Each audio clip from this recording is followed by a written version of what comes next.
attitude on the wire. Mongolian win takes the 72nd running of the Manitoba Derby.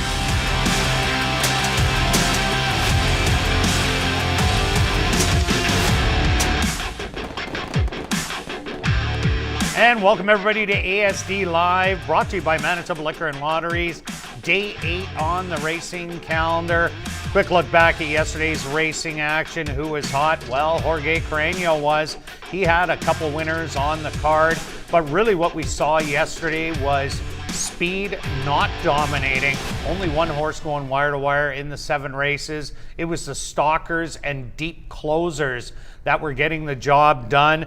And it was good to see the deep closers because we hadn't seen that in the first 6 race days. So now the track's kind of evening out. We have Leroy Nelson and Neville Stevenson on top on the jockey side, and Jerry Gorno, of course, on top on the trainer side, as he does have the most horses on the backside. Guys, what'd you see yesterday? Yeah, well, you called it, Kirt, about the closers, for sure bias, and you've got to mark this down because some of the speed horses didn't last. They basically, with the 16th to go, they tired, and some of the closers, obviously, the closers were closing. Mark that down. They're going to look better than they actually did because of the bias, whereas the speed is going to look worse. So it's something to make notes of that because we've had speed bias tracks. The other thing is understanding our selections, or even if you're on checking picks elsewhere on the DRF, people put their picks in before the races. And we kind of mentioned as the day was going, don't trust how our picks are going because we handicapped one way and the bias went completely the other way. So really listen to our selections and how we sometimes have to change. I'm not going to make Beth work every race and change all my bets. So I'm going to leave it at that. We'll see. It's going to be interesting to see how the track plays today, speed or back to what was yesterday. That's how I saw it, Kirt. Okay, Marshall, you start us off here. Okay, first race. I just want to make mention of one point regarding Stretch's comments. Today is a new day, so just because the track was playing one way yesterday certainly doesn't mean the track will be playing that same way tonight. So we want to be mindful of that. Maybe hold back on the first couple of races, see how the surface is playing, and then sort of go from there and adapt to the card as the night goes on. Well, that's kind of like last week. Sorry to interrupt there. Last week, speed carried Monday, Tuesday. Come Wednesday, then it was the closers. This Monday, closers. So is it back to speed? We'll find out. So Marshall, on that note, start us off. Yeah, so on that note, I'm going to pick a speed horse in the first race. Not just any speed horse, though, a dropping speed on the rail horse, which is an angle that I like as a handicapper, as a speed handicapper. So I'm going to go with the one, Master Juba. The horse is dropping in from the allowance condition level to 5,000 non-winners of 2 lifetime. Certainly a significant drop. The horse, I think, will benefit from that class drop. He does have to go an extra half furlong today. I would prefer if it was a 5 furlong race, but I still think on the class drop that the horse can get the job done. He has shown good speed in his 2 starts here at ASD. So we'll see if Gorno can get him ready second off the shelf. Now, if you're comparing times, which is not something that I generally like to do, the only time I will do it is when the horses have raced on the same day. And you'll note that the 1 and 3 and in some other races today, horses have raced on the same day, if not necessarily same race. So what you can do is compare times just to get a sense of where they would stack up. The 1 is about 3 lengths faster than the 3 Soul Obsession based on the times for that day. Something worth looking at, I think. I went to the 4 though. Z Big has the back numbers. I think you get a jockey upgrade today. I used him for second, and I went to Soul Obsession for third. So 1, 4, 3. Kirt? Okay, Stretch, what about you? Yeah, see it the same way. I put my picks in, and the guys just put the same picks as Stretch. So he called it dropping speed. That's both Marshall and I, strong angle. 4 did run a very game race last time, kept trying till the end. I liked how good that horse ran. If the 1 backs up, 4 can take over. And then I just picked a closer for third, and that's Soul Obsession. He picks up the pieces. We'll see if the 2 back up badly, then the 3 can maybe win it. 1, 4, 3, Kirt. Yeah, I'm with you guys. One thing you got to watch on number 3, Soul Obsession, is it's a bad actor in the paddock. It will parade early, and just make sure everything goes right through the paddock and onto the racetrack. But Soul Obsession ran a really good race last time out. Closed from the clouds when a lot of horses, as we said earlier on, did not close from well back and get the job done. We did see that yesterday, so that bodes well for Soul Obsession if the track does play the same. But definitely Master Juba, the big speed, will probably open up 6 or 7 on this field at about a half mile. Question mark, will it be able to go all the way to 5.5 furlongs? I think he'll last. So I'm taking the same as you guys, 1, 4, and 3. Now we're going to carry on to race number 2, 5,000 non-2 lifer for the boys, going 7 furlongs. And Stretch, who do you like? Okay, we got, yes, 2 turns, 7 furlongs, find the speed. In these type of races can be very successful at picking a winner. And I found the 3 is the speed. Solid races at Century Mile last year, going the distance. So good, those races. And the last race, I watched the race, I thought the horse ran well. When I watched the replay again earlier today, very good. It's called the Z effect. It shows the horse showed speed early, dropped back, and then Kayla got the horse on the outside and circled and was actually closing. Well, this horse is not a closer, it's more of a speed horse. Very, very good race. Better than it actually looks on paper. It is my prime play of the day. Right to the lead. I like that if somebody tries to go, maybe this horse doesn't have to have the lead based on the replay, but that's my top pick. The rest are running for second in my opinion. I'll go to the 1 as my second choice. Looks like maybe a turf horse, but it actually isn't. The 2 wins are on the dirt, so don't get caught that it's a turf horse. Doesn't run that well on the dirt. It's at least had a race. That's why it's my second. Deep closers. A lot of these horses are deep closers. So that's why maybe they can just pick up the pieces. And then the last one is a bit of a long shot, is the 6. This horse just picks up checks at ASD, doesn't win, but runs in the money and has shown something late. So like I said, prime play for me on the 3, but I'll call it 3-1-6. Okay, what about you, Marshall? I like the 3 Triple Live. I think if Kayla is aggressive, goes to the lead, then this horse has a big shot. I do think there's a slight chance that number 2 Spiked Cider goes to the lead. You get a jockey change from Nyrone Austin to Richard Mangley. You look at his success with Jerry Gorno, they're in and around 20% win rate when they team up with one another. I do think if he is aggressive, like those Will Roger Downs races when he was sprinting on the stretch out, maybe could get the lead, and then Kayla's chasing 2-3, 3-2, but I do agree 3 definitely looks like the main play in here. I use the 1 as well, just on the fitness, current racing advantage to grab 3rd. So 3-2-1. Yeah, I'm with you on Triple Live. We've seen our first 7 furlong race. Gold buyer at 10,000, wide open claimers go to the front and get the job done. So I'm thinking speed's going to do well. That's why I went to Triple Live with that good race last time out. A little bit of a mixed bag underneath in here. You have the 1 Honor, April Rules, a mare against the boys, and number 5 2 Terms, a maiden against the non-2s. But I like 5 2 Terms. This horse ran very well going around 2 turns at Golden Gate. Both mile races, ran a 3rd and a 5th place finish, but was right there and got beat by less than 5 lengths. I think they're in this race for the distance alone, as some of the maiden conditions have yet to go around the 7 furlongs to a mile distance. So I'm taking a shot that 2 Terms is ready to go. It has winter racing under the belt, and I do like the mare Honor, April Rules, to round out my top 3, 3, 5, and 1.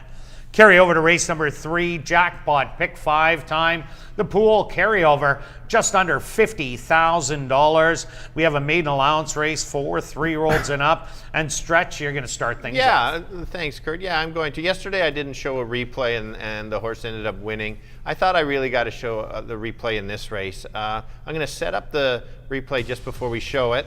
Let's just show it right there. And here comes the 3 horses Midnight Salute. Breaks, you'll see it highlighted there. Perfect. The 4 and 7 are also in this race as well. Keep almost a double steady. Now we'll pick it up at the mile and the 8th pole. The 3's along the rail. The 4 and 7 who are in this race as well. They're running. Watch this. The horse is closing, but more importantly, watch how this horse finishes.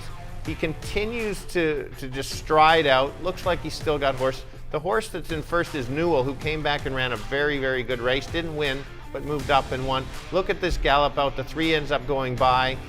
Sure, the 6 is starting to tire, but still, it's just, you have to watch the whole replay, and the gallop out is so important for me that this horse wants longer, a little bit better break, and should handle the other ones. It's important when you're reading the trip notes there. There's different type of slow starts or steadies. Well, this one we saw it was a big factor. So that is my top selection.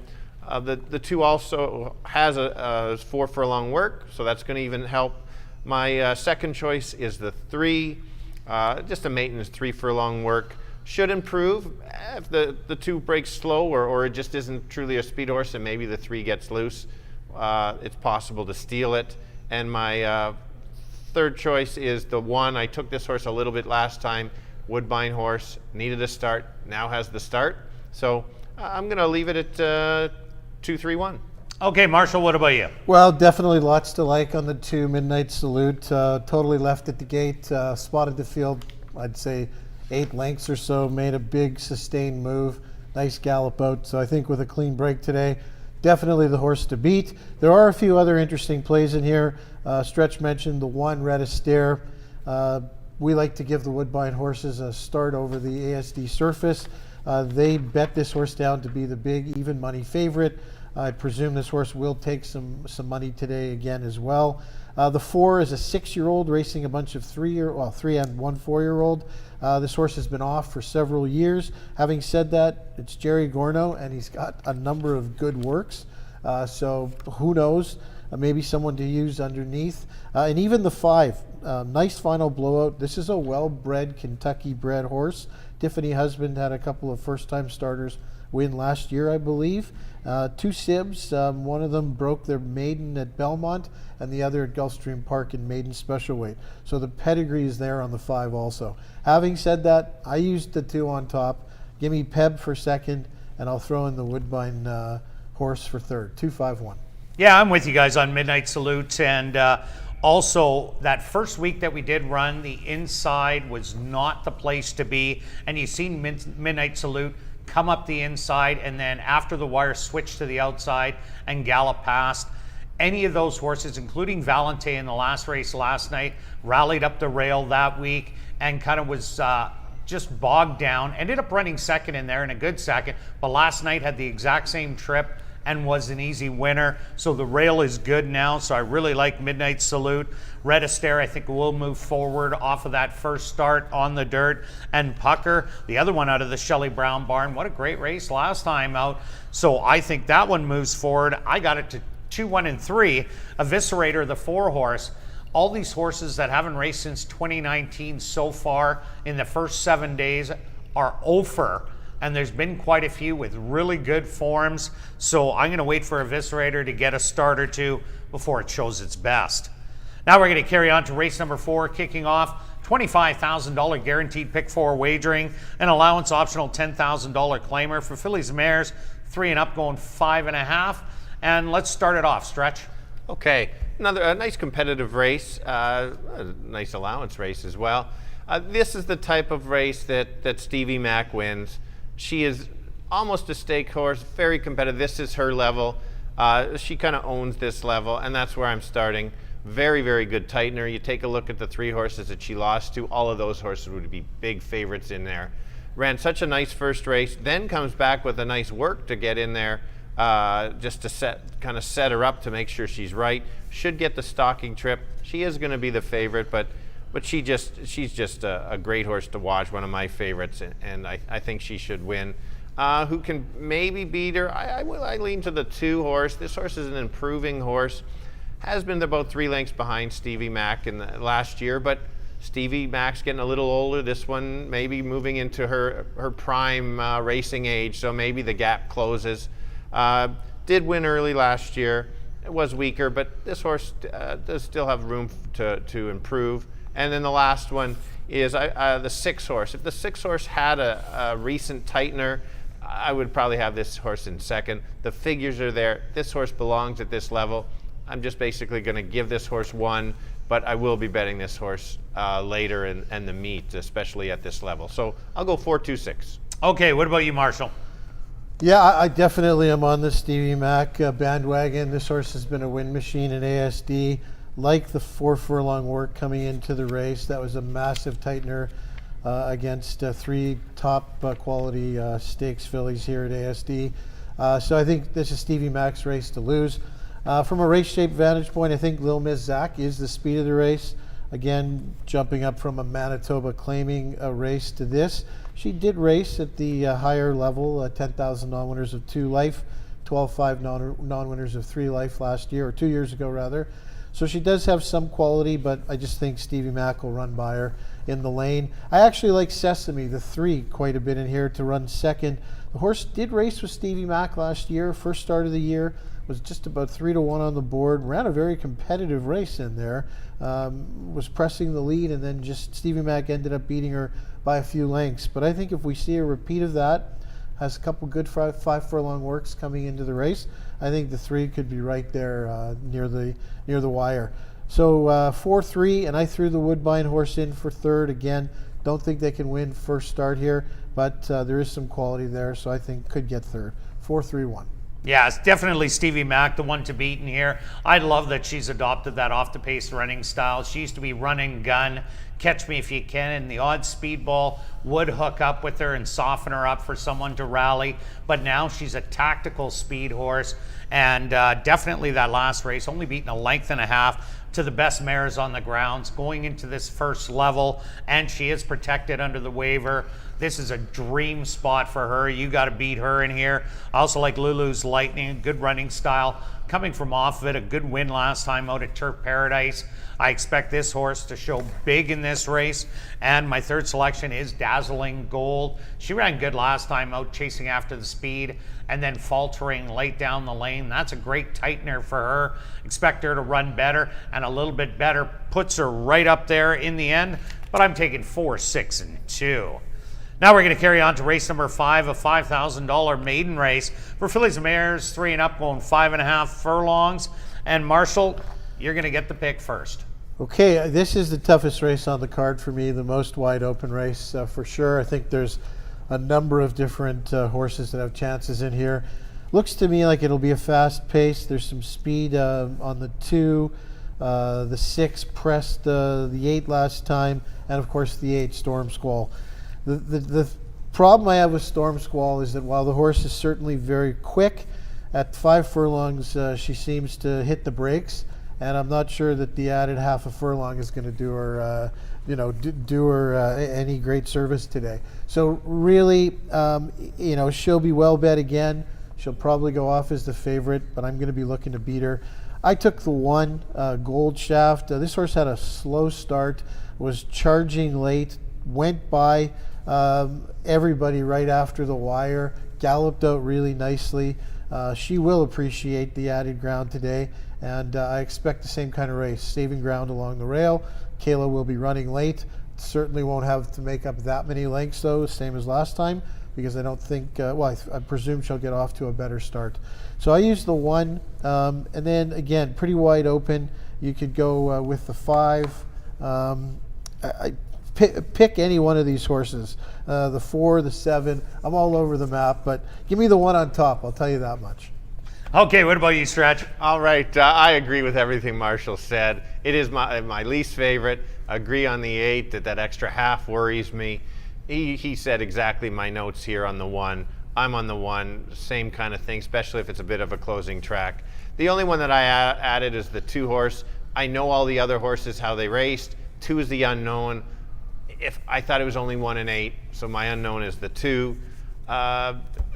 Court needs 4-7 in the money, 6 to 1, looking for an upset. That's what I got. 1-8-2. Yeah, I like the 8 Storm Squall only if the track is playing for speed today. So you got to watch the first 2-3 races before you select it in your pick 4s. But Storm Squall, the speed of the race. Can it go the distance? Question mark. The track will have to help, I think, as you guys said. But I also like number 3, I Am Anya, as my top selection. This horse was hemmed in on the inside all the way around, and that was not the place to be. Ran a great race, only beaten by 3 lengths. Everything else rallied on the outside.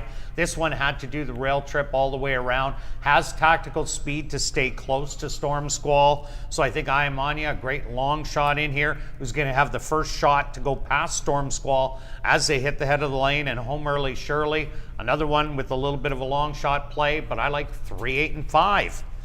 Now we're going to carry on to race number 6. We have an maiden allowance race for Manitoba, Saskatchewan, North and South Dakota breds. Colton Geldings going 5.5 furlongs. And start us off, Stretch, looks like a 2-horse race. I agree with you, yes. 8 and 3. Last time all 3 of us were on Call the Cops. The horse didn't get a bit of problems in between horses and then backed out of it. That's why I went to the 8 in here, because this horse, it doesn't say in the notes, but this horse was fractious before, goofing around before the race, made my notes. I thought the horse would not run nearly as well. I think the horse would have won if it hadn't been so fractious in the gate, and might have even broke through the gate and put through. Didn't know if the horse was even going to run. Last horse to go in, I think the first one to come out. Runs back to that last race. The figures are good. The other horses have to really improve, because the figures are pretty good, especially on the 8. So I've got it 8, 3. I'll throw the 2 in. Had the start, pick up the pieces late. It's a wide open for that. 8, 3, 2. Okay, what do you got, Marshall? Yeah, I'm actually not jumping off the bandwagon like you guys both did here. I'm going to go back to Call the Cops. I think I'm going to get a better price than last time.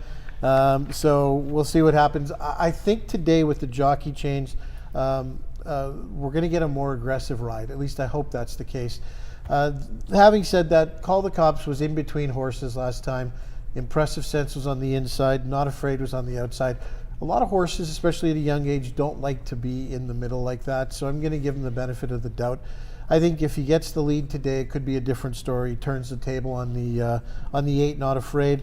The other thing is, like, I just go back to last year, and Call the Cops was so impressive, so I'm going to give him one more start. If he doesn't, if he lets me down again, that's it. He's in my bad books. But Not Afraid, if you look, he was 20-1, so it's not like they thought this horse was a real runner, obviously. So maybe that race was a one and done. Who knows? Maybe he regresses slightly off of that big first run, that big effort. We'll have to see. I'm going to the 3, though, on top. I also used the 4, Curlin Calvin. This is an excellent pedigree. 7 sibs, 6 have raced, 5 won, multiple winners. Don't leave him out underneath. 3, 8, 4. Yeah, I'm with Stretch in here. Not Afraid, huge effort. The gate is going to be the question mark. Hopefully straight in, straight out. Call the Cops looks second best. Devil's Time comes out of an open allowance race, now into a restricted race. Will like this race a lot better than the one it was in, and they sizzled down there with Newell and Midnight Salute, who you'll see earlier on in the card. But I'm 8, 3, and 2. Let's carry on to race number 7. We got a $5,000 claimer for 3-year-olds and up. They're going to go the 6 furlong distance. Marshall, what do you got? Well, it's a tough race. I've narrowed it down to 3 horses, though, that I do like the most. I'm going to go with Marquee Well, number 3, to win it. Second start off the layoff for Jared Brown. Thought he ran an excellent race. Was running up against Tis Funny, who is a real tough customer at 5 panels, but he was really closing nicely. I think it's his race to win today. Not a lot of speed in this race. There's no Tis Funny. Kind of thought the 5 You Should Talk is the speed of the race. Moving up in class, though, from non-winners of 3 Lifetime to open 5,000, so that is a jump. I think could get second. And I used the Nair. Was way too far back last time. Had a great campaign last year. I think we see him up closer today, and he was flying late, had a really good gallop out. So I'm going to use him for 3rd. Any one of them can win it, though. 3, 5, 8. Okay, Stretch, what about you? All right, it is a wide open. I'm surprised Kirt doesn't have a Nair. He has a Nair on every time he runs, but that's okay. Marshall made the points on the 5. That horse certainly can win. It is figure out the speed. I'm just going to talk about my long shot, and that's the 7. This horse chased Tis Funny last time, made a nice move, and then flattened. It was a really windy day. The horse isn't pure speed, but may try to sneak out. Kaler might try to steal it. 20-1 morning line. Got to take a shot on that in a wide open field. And of course the 3. So I've got it 5, 7, 3. Yeah, myself in this wide open race. I like Marquis well, great effort. Candy Giant, I expect to sit a lot closer today. And if Candy Giant does, this might be the prime play of the race because the only other speed is You Should Talk. And Plum Lucky, I backed this horse last time out at almost 14-1. Ran a great race, only beaten 1 3/4. If it runs the same kind of race, can be an upsetter. But this is a wide open 7th race, 3, 2, and 6 for me. Good luck with all your selections, and I'll be right back with the changes on this evening's card of racing.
And if everybody can get their pens and programs ready, here are the changes on this evening's 7-race card racing.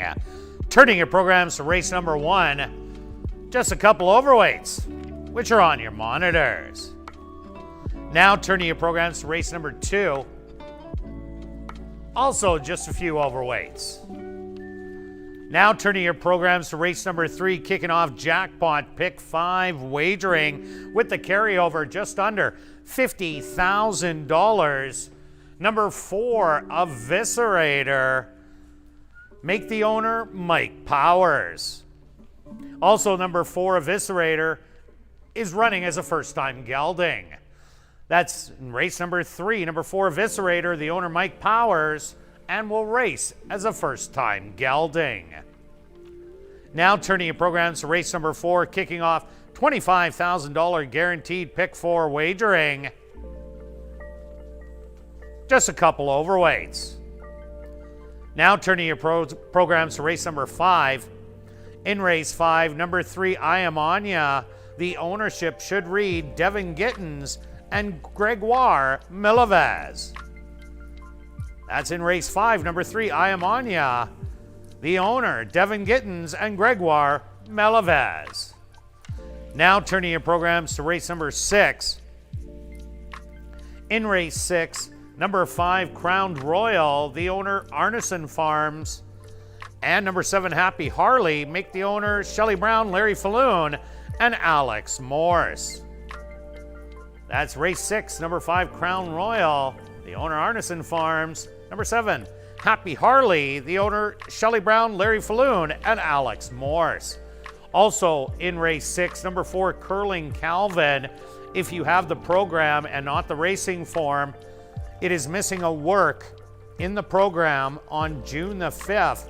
103-1 Handley Gate over a fast racetrack. Now turning your programs to race number 7. In race 7, our jackpot high 5 race of the evening. Number 5, You Should Talk. The May 26th start ran with blinkers. That's race number 7. Number 5, You Should Talk, wore blinkers on that win on May the 26th and will wear blinkers again today. Well, an absolute gorgeous day again for racing here in Winnipeg. Currently under cloudy skies, a temperature 29 degrees Celsius or 84 degrees Fahrenheit. The track condition listed as fast. Fast racetrack for this evening's 7-race card racing, and we're going to kick it off right here in race number 1 that goes to post in 16 minutes.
me you love me.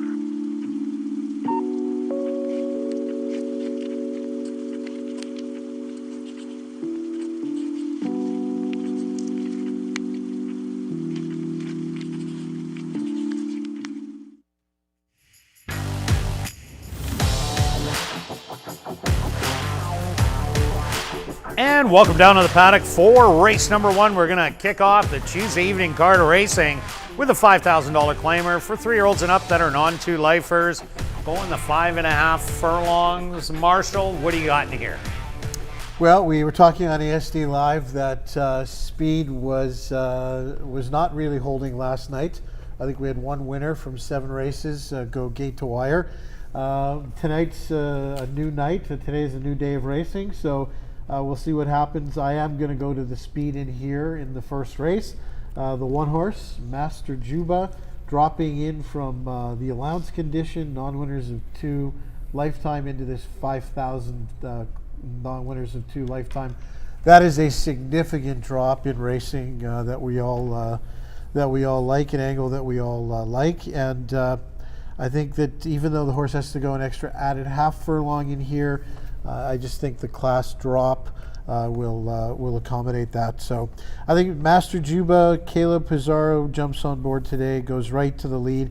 She's got a 30% win clip with Jerry Gorno, so they've had lots of success together. The 5 locked and loaded is the other speed in here, but I just don't think that he can match strides with Master Juba late. The 4, Z Big. Jorge Carreño taking over the mount. Jared Brown second start. Has back numbers. I do like the jockey upgrade in the hair, and I think this horse will be chasing the 1 all the way, the whole race basically around the oval, and we see a 1-4-3 finish. That's my take. Okay, Stretch, what about you? All right. I didn't know if I was going to get to speak in this race. Yeah, Marshall called it, though. He's got it. There's the 4 ran a very game race last time. I would expect he's not going to try and duel with the 1 because I think the 1 just has a little more pure speed. I like that the 4 kept coming. It's strong arm last time. Maybe strong arm does like to wait. Remember, that's a second-itis horse. But still, decent figures. That speed figures on the 1 were just so solid, those first 2. Slows it down a little bit. Anything left should win. 3's your late closer. Jared's got the speed and the closer. Maybe runs second or so. Kirt? Yeah, the 1's an absolute rocket. They could try and send Z-Big because Jared Brown does have 2 in here, but Master Juba just has way too much speed. I expect this race to run like Kayla did on Tis Funny, who is another horse that's just blazing speed. She's going to open up. She might open up by 6 on this field. And the question mark, will it be able to last to the wire? I think the class drop will let this horse go all the way. Z-Big ran huge last time. Soul Obsession ran huge. Looking Rich, a little bit of a long shot, made a middle move, but ran against the Manitoba breds in the non-winners of the year category and just couldn't compete with those. So this is going to be much tougher. And Locked and Loaded was beating double digits, so his chances are quite high, even though right now is 9-2 on the board. But I'm with you guys, 1, 4, and 3. Let's go to our wagers. Marshall, what do you got?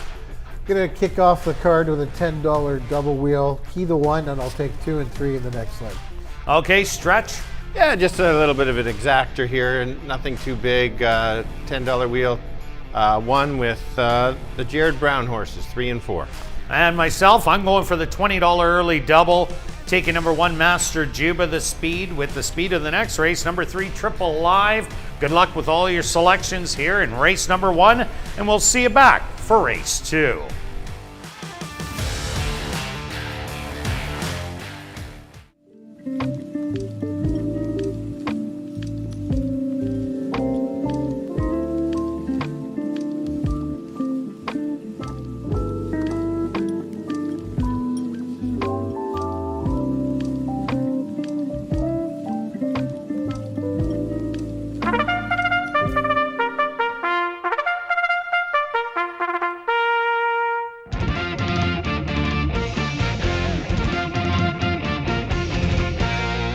The horses are on the track for race number 1. They're going to go 5.5 furlongs for $9,500. The 1 is Master Juba, owned by Scott Horace, trained by Jerry Gorno, with Caleb Pizarro. The 2 is Lookin' Rich, owned by Villa K. Butler, trained by Sean Morin, with Dwight Lewis. Parading early was the 3 Soul Obsession, owned by Bonnie McCrory and Gary Danielson, trained by Jared Brown, with Richard Mangley. Number 4 is Z-Big, owned by Ira Donald and King Couture, trained by Jared Brown, with Jorge Carreno. Rounding out the field is number 5, Locked and Loaded, owned by Dennis Bird and Lee Delaron, trained by Lee Delaron, with Sheldon Chicken Ass. Post time for race number 1, 6 minutes away.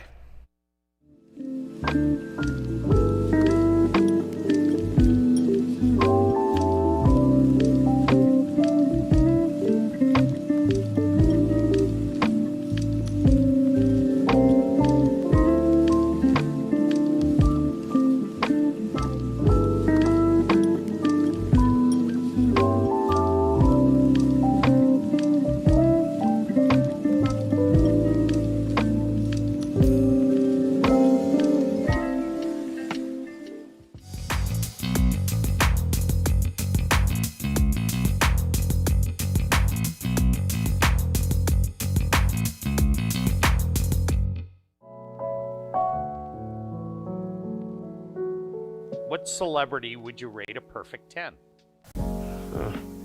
I'll say Lil Baby. Too many to pick. Tom Hanks. Forrest Gump. I don't think it's such a thing. Like, it's all the time room for improvement, you know? Even if the people said they're a 10, they could be 20. Drake. Yeah.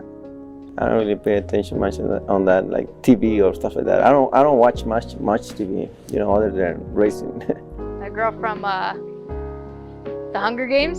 What's her name? Jennifer or something? Her.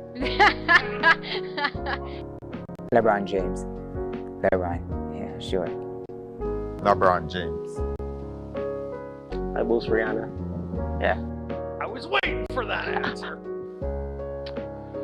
This is another sports thing. Probably Mike Tyson. I'll say BB Rexa. Kaylee Kyoko, Big Bang. Beyonce. Yeah.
It's now 2 minutes to post time at ASD.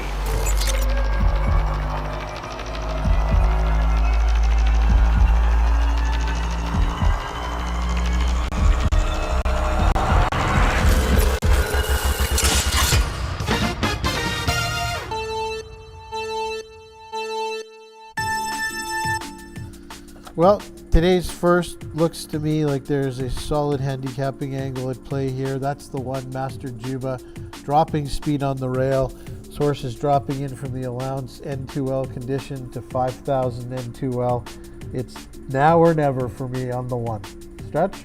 Okay, yeah, I'm with you. This is our angle. It's just a matter of is the extra half. We saw yesterday horses not getting that extra half furlong. But the key here, this is dropping to a weaker field. And I think this horse should have dropped. That's my horse. If the 4 just chases and the 1 can't get the distance, then he can upset, but I'm sticking with the 1. Kirt? I kind of like horses that are going to have a 5 to 6 length lead early, and Master Juba should have that blazing early speed. Watch this horse open up. Take a deep breath at the 16th pole, because that'll tell the tale, but I really like the 1, and I like the price right now at 3 to 2.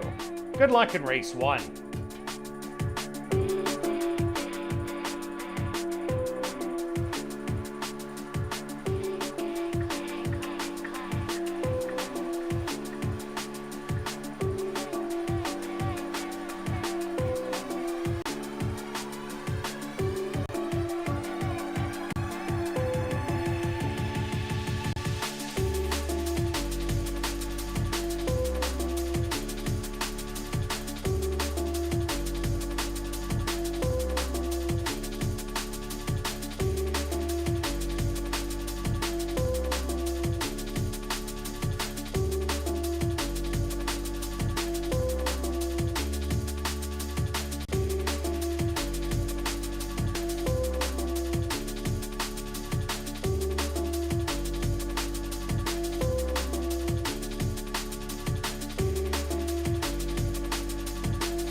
Juba, the current 4 to 5 favorite, will be the first one to go in.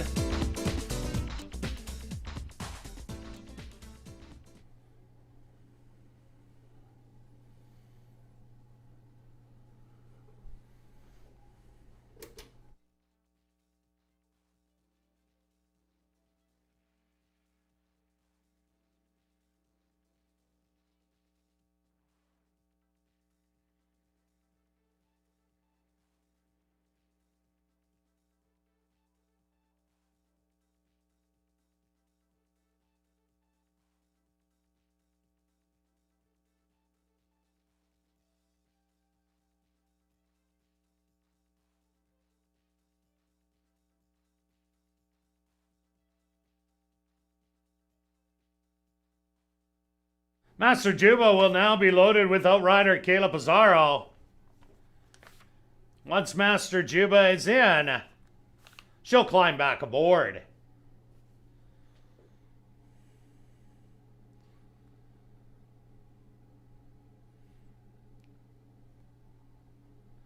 Next up, Looking Rich.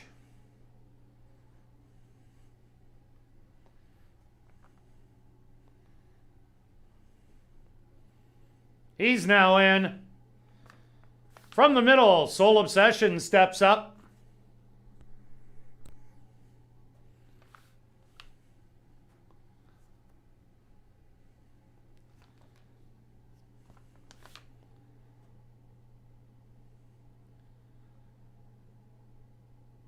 With 2 left to load, Z-Bag will be next.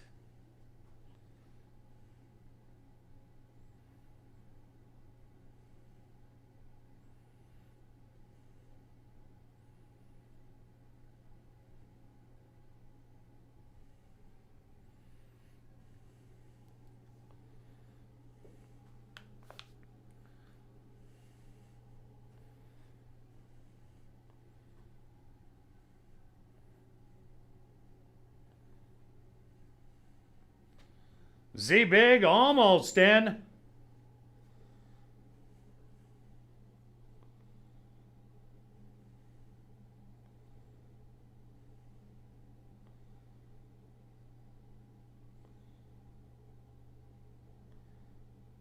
The gate crew with another fine job, and now just waiting on Locked and Loaded.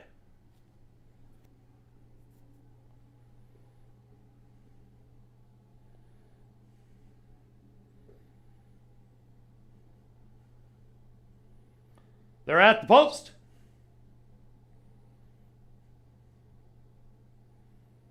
And they're off. Like a rocket on the inside. That's Master Juba. Going straight out after the lead.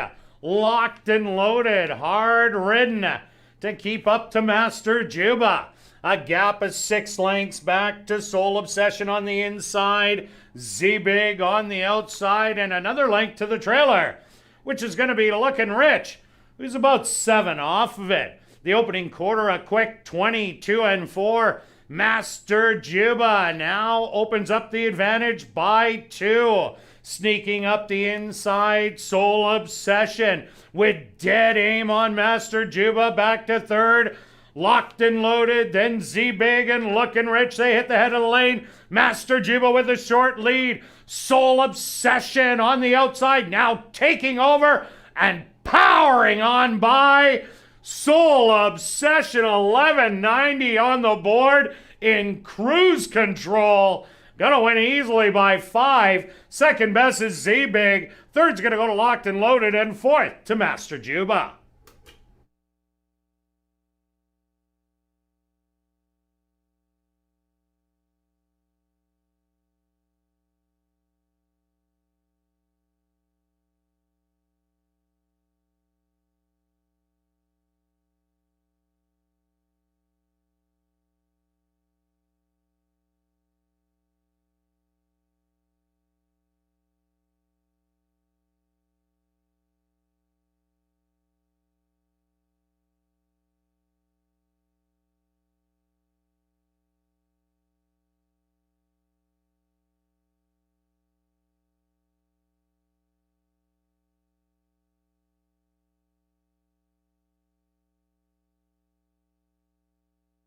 The Stewards have posted number 3, Soul Obsession, as your race winner. Second goes to number 4, Z-Big. A photograph has been called to determine the show position. They went the opening quarter in 22-4. The half 47. Time for the 5.5 furlongs. 107-1.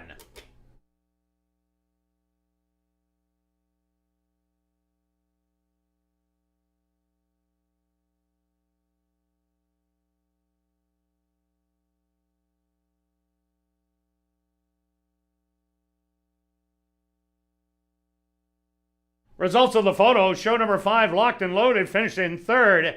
4th goes to number 1, Master Juba.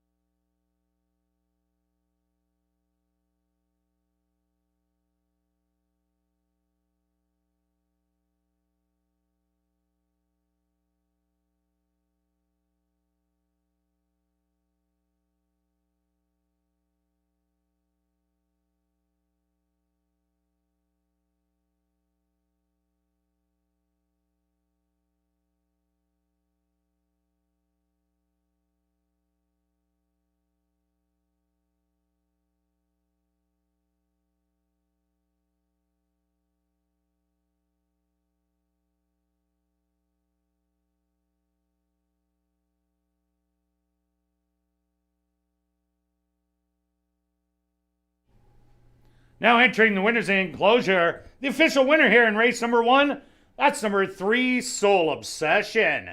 Soul Obsession is a big gelding, 6 years old by Elusive Warning, out of the mare Just Satisfaction by Little Tyler. Owned by Bonnie McCrory and Gary Danielson, trained by Jared Brown, and ridden to victory by Richard Mangley. Time for the 5.5 furlongs, 107-1.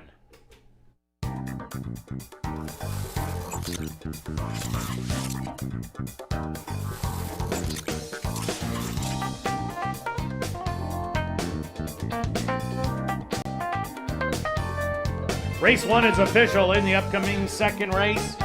There are no changes. Post time for race number 2, 18 minutes away.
And welcome back down the paddock for race number 2 for this $5,000 claimer. For 3-year-olds and up that are non-2 lifers, are going to go the 7 furlong distance. Stretch, what do you have? Really quick recap on the last race. Very nice ride by Richard Mangley. Yes, very nice up the rail again. Nice even move. Never looked like a loser when he was making that move. Also take note of the 4-horse in that race. Usually shows speed. Jared decided maybe instructions of sit back and make a close. I think that sets that horse up for next time to probably go to the lead and be extra tough. So watch the change in form. I'm going to lead it off with, I'm going to stick with my prime play of the day because of so many good things. I'm a little disappointed on the price, but it's very early. So hopefully people jump elsewhere since I didn't pick the winner in the last race. 3, thank you, Jake. Yes, Triple Live. No relation to ASD Live. But this horse replay is so good. Showed speed early, dropped back. Kayla sat back and circled and was closing at the end. This horse does not usually close. Very impressive. And then what makes this horse even better, they're going around 2 turns. There's a little other speed, but not this kind of speed. And the 2 best races on the card, past performance for the 3 is at Century Mile at 7 furlongs and a mile. And then even if you look at that 3 back was way out in the parking lot in post 10 in an 11 horse field and ran evenly. Great tightener, sets it up for a top effort. That's my top selection. You guys can talk about the others because that's my best bet of the day. Okay, go Marshall. Okay, best bet of the day. That is high praise. I do like Triple Live, the 3, but let's talk about the 2, Spiked Cider. This is a horse that I've picked for second. I do give this horse a shot to win. Certainly like the value at 12-1, big overlay at this point. So we'll see what happens. But this horse was in that same race that Triple Live was in. This horse has had a few starts this year already. Ran evenly last out here, first time in ASD. I think definitely could improve. Goes to Richard Mangley, who we saw just win the first. Gorno and Mangley have had some good success, 20% win rate when teaming up together. I think there's this chance this horse potentially goes to the lead. Jerry knows that when you're going 2 turns here at ASD, if you're on the lead, you have an advantage. So we'll see. Maybe Richard goes right to the lead on the 2, and if he does, well, maybe he's able to hold off the 3. I use the 1, Honor April Rules, for third. The horse has been racing at Turf Paradise. Definitely has fitness and is ready, is fit ready, race ready, whichever phrase you prefer. Getting back onto the dirt where the horse does have 2 wins from 15 starts. So certainly can round it out for third. Looks good in the paddock here as well. Kirt, who do you like? Yeah, underneath Triple Live, I like Triple Live also. It doesn't have to have the lead. It has shown it could come from just off of it in a few outings. So I like Triple Live also, but underneath, I'm going to the maiden in here. There's a maiden. Honor April Rules is a girl against the boys, a 7-year-old mare, but 2 turns. This horse, last time out, was in that maiden allowance race against Midnight Salute and Newell. That was a real tough dash. Now goes against, I wouldn't say easier in here, non-2 lifers, but I think this horse gets the distance it wants. The 2 starts at Golden Gate in late January, early February. The horse was in a stalking roll, ran 3rd, beaten 5, and then 5th, beaten only 4 lengths. It was 5 lengths within contention, and I like horses that are in contention at the end. So 2 terms does fit the bill. I can get over that it is a maiden against non-2s. That's not a huge jump. And I think they're just going for that distance with Triple Live and Spike Cider probably being speed. 2 turns will probably sit 3rd. Then you have Captain John, Honor April Rules, and Tuxedo Mass. They're probably going to be about 6 to 7 lengths behind the early lead, trying to make a late rally. So I'm taking 2 terms to round out my exactor with Honor April Rules to round out the try. But we'll go to our bets here in race number 2. Let's start off with you, Stretch. Simple. Prime play, bigger bet, 30 win 3. All right, over to you, Marshall. Well, I'm doing a $10 exacta box, which is what I think you're doing too. No, I'm going a straight ticket, but they wanted to box it, but I'm going straight. Okay, well, I want all the money. I'm going box 2, 3, 3, 2, $20. All right, I'm going a $20 straight exactor, 3 and 5 for $20. Good luck here in race number 2. We'll see you back for race 3, kicking off jackpot pick 5 wagering.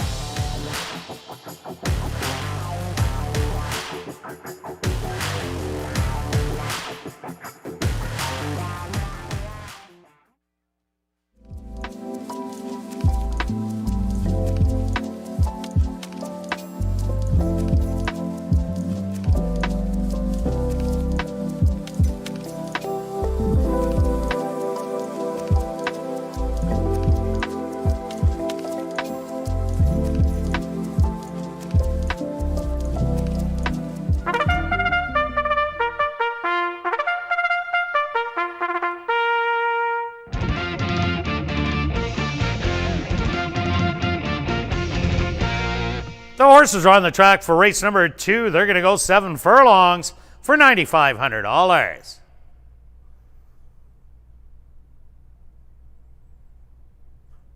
Number 1 is Honor April Rules, owned by Hetty Kling, trained by Maria Stanford with Neville Stevenson. The 2 is Spike Cider, owned by Henry Witt Jr., trained by Jerry Gorno with Richard Mangley. Number 3 is Triple Live, owned by Dialed In Racing Stable, trained by Craig Smith with Caleb Pizarro.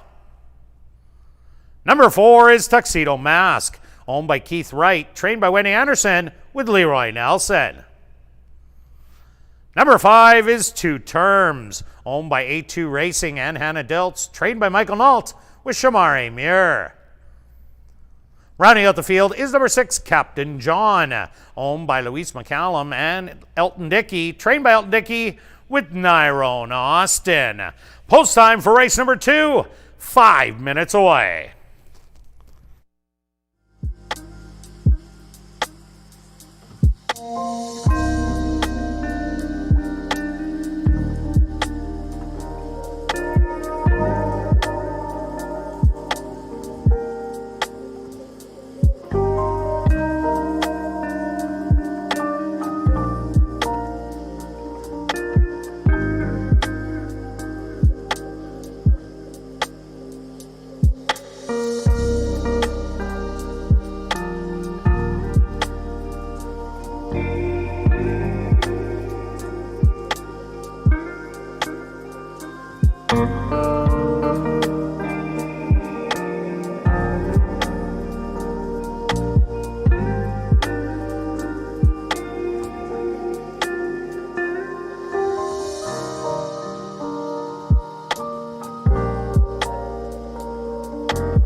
It's now 2 minutes to post time at ASD.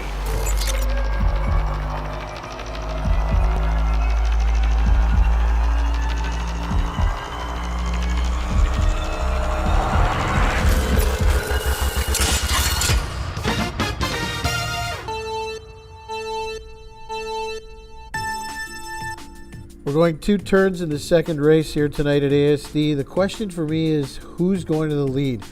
If you have the answer, you think it's the 3, you might not like the price, but that's probably your winner.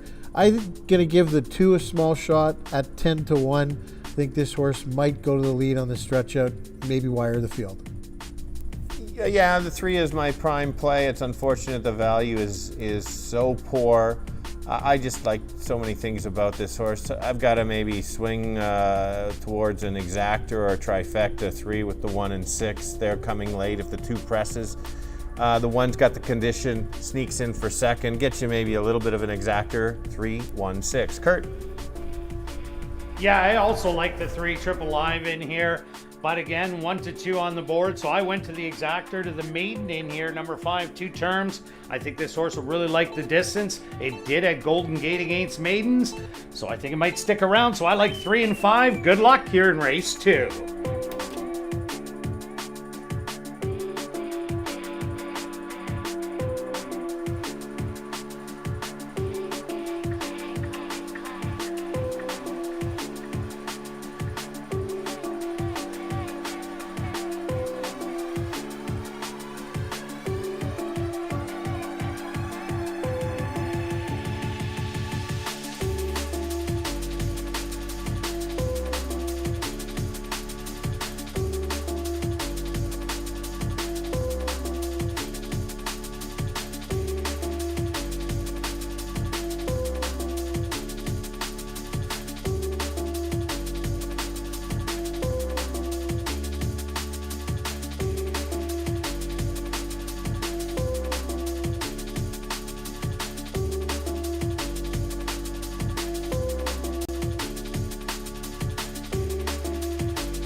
April rules, the only mare in the field, the first one into the starting gate. Next in, Spike Cider. Triple Live, the 3 to 5 choice moves in. Next up, Tuxedo Mask. 2 left to load. The maiden 2 terms. And now just waiting on Captain John.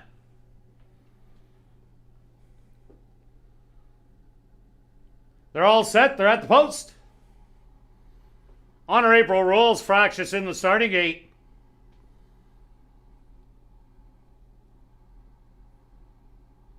And they're off.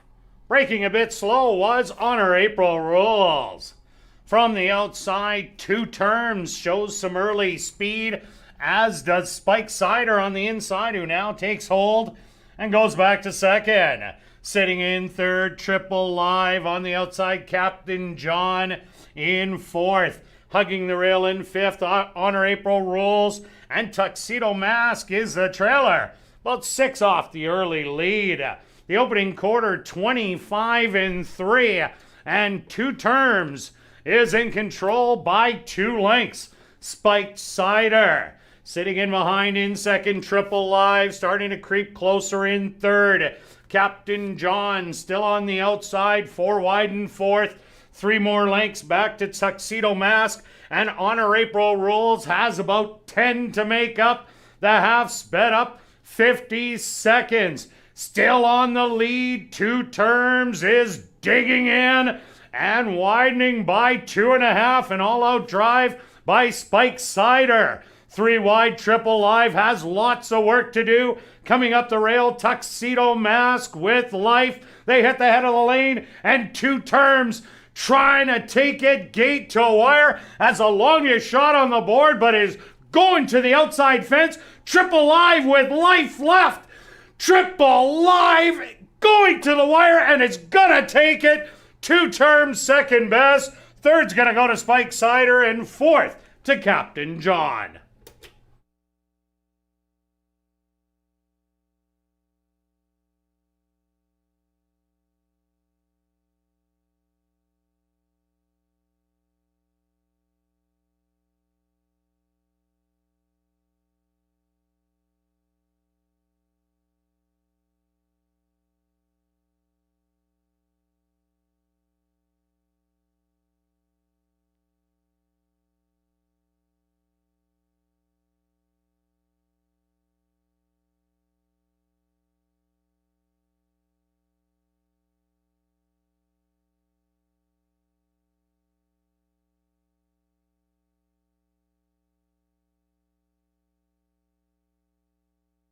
The stewards have requested a photograph to determine the winning horse. They went the opening quarter 25-3, the half 50 seconds, 6 furlongs, 1:15-4. Time for the 7 furlongs, 1:29-2.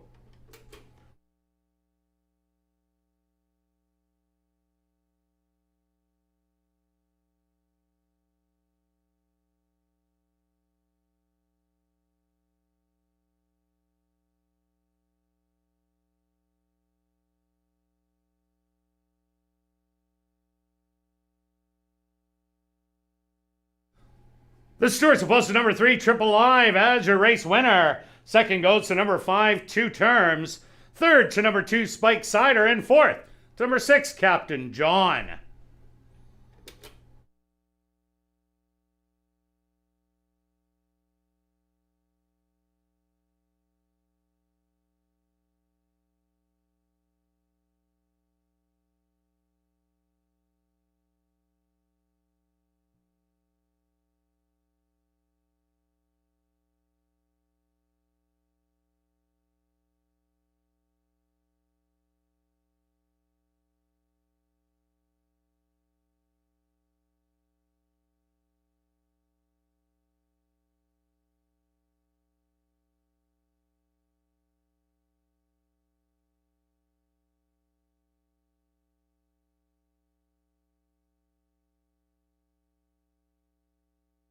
Now entering the winner's enclosure, the unofficial winner here in race number 2, that's number 3, Triple Live.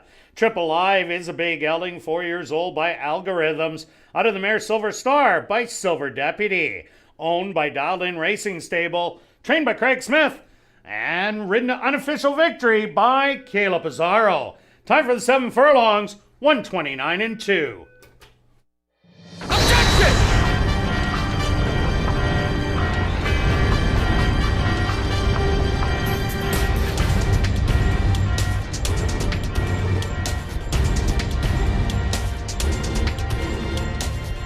Ladies and gentlemen, please hold all tickets. There's a rider's objection here in race number 2. Richard Mangley, aboard number 2 Spike Cider, has claimed interference against number 5 Two Terms and jockey Shamari Muir. Jockey's objection, 2 on 5.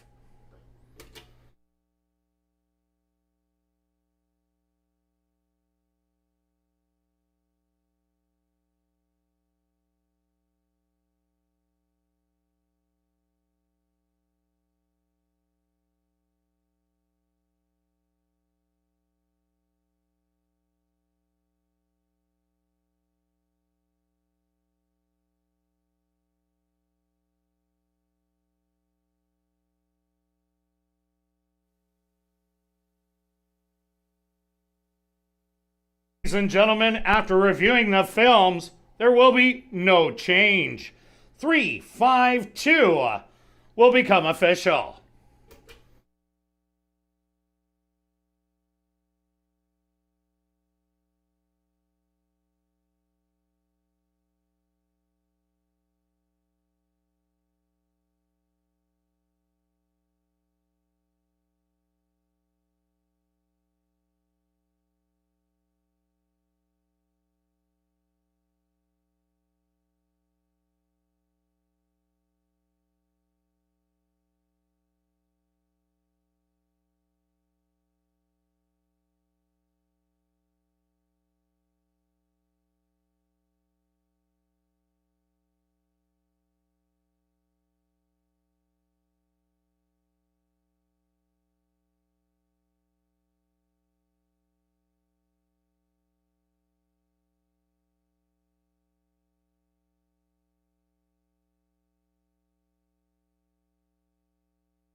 Ladies and gentlemen, directing your attention to the television monitors is the objection tape from race number 2. Pay special attention to the front 2 horses. That's number 5 Two Terms, and in white, number 2 Spike Cider. The objection was 2 on 5. Let the tape roll, please. And as you see, the 5 ends up bolting to the outside. The objection 2 on 5. The 5 does come over, but does not impede number 2, Spike Cider and jockey Richard Mangley. Thus, no change. Race 2 is official in the upcoming 3rd race. Kicking off Jackpot Pit 5 wagering. Number 4, Eviscerator, make the owner Mike Powers. And number 4, Eviscerator, will run as a first-time gelding. Once again, here in race number 3, number 4, Eviscerator, the owner of number 4, Eviscerator, Mike Powers, and will run as a first-time gelding. The Jackpot Pick 5 carryover, just under $50,000. Here in race number 3.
And welcome back down the paddock for race number 3, kicking off jackpot pick 5 wagering with that carryover just under $50,000 for this maiden allowance race.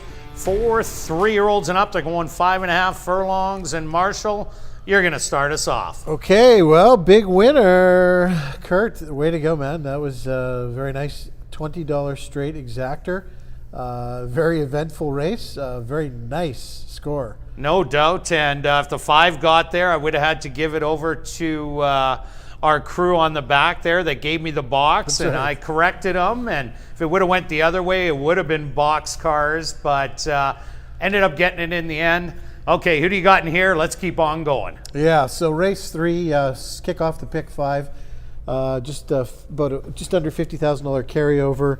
So we'll be well over that tonight.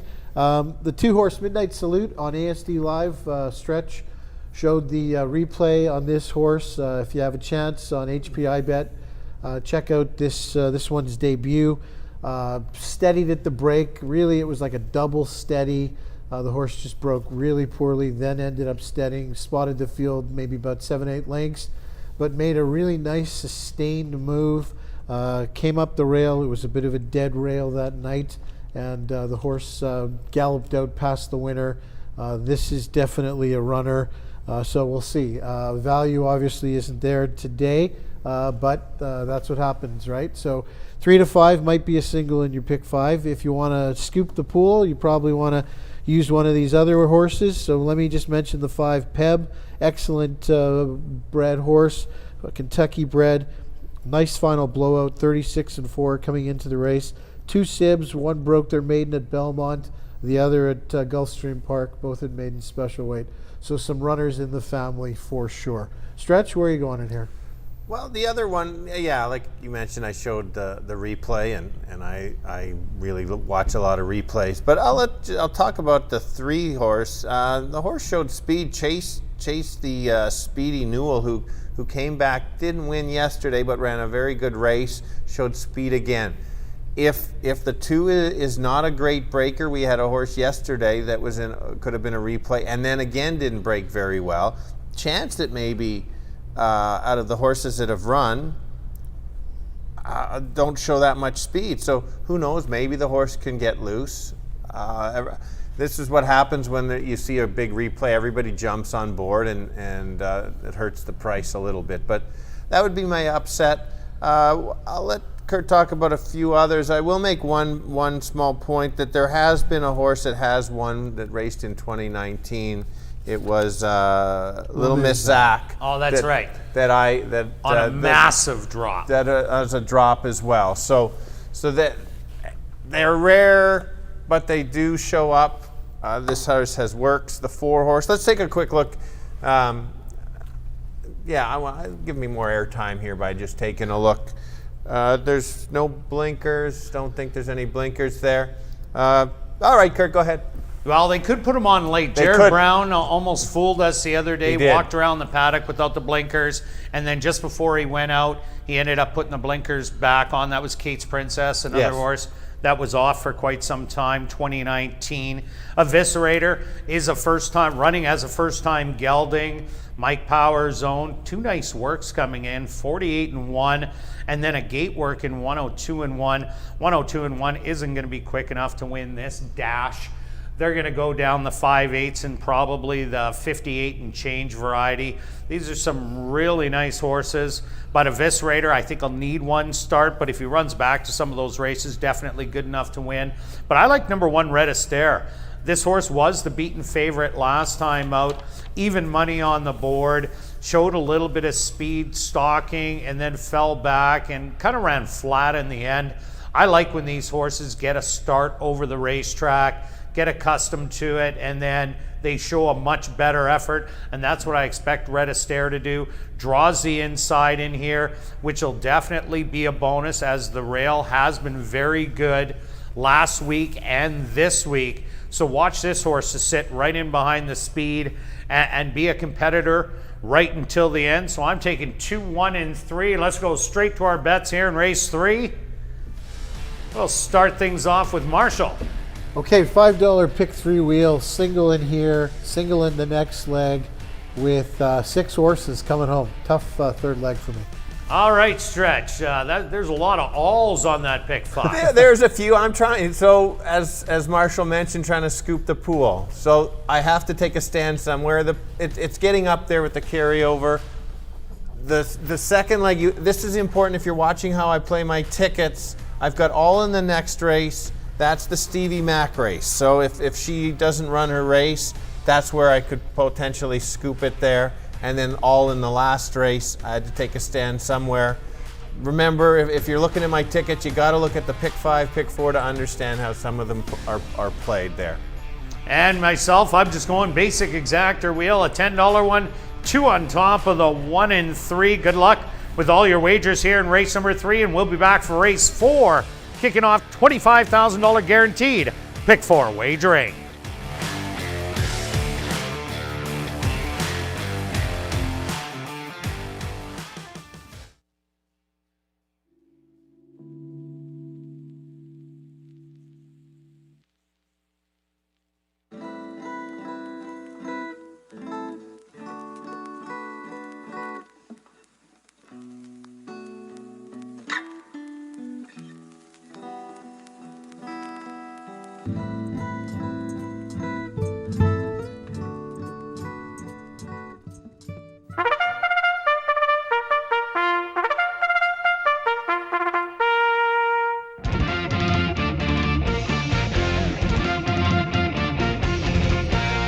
The horses on the track for race number 3. They're going to go 5.5 furlongs for a purse of $16,000. Number 1 is Red Astaire, owned by Tom Boyko, trained by Carl Anderson with Stanley Chady Jr. Number 2 is Midnight Salute, owned by Shelley Brown, Steve Holborn, Christina Bell, and Dean Brown, trained by Shelley Brown with Jorge Carreño. Number 3 is Pucker, owned by Shelley Brown and Steve Holborn, trained by Shelley Brown with Shamari Muir. The 4 is Eviscerator, owned by Mike Powers, trained by Jerry Gorno with Richard Mangley. Rounding out the field is number 5, Peb, owned by High Road Stable, trained by Tiffany Husbands with Leroy Nelson. Jackpot pick 5 wagering here in race number 3. They go to post in 6 minutes.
It's now 2 minutes to post time at ASD.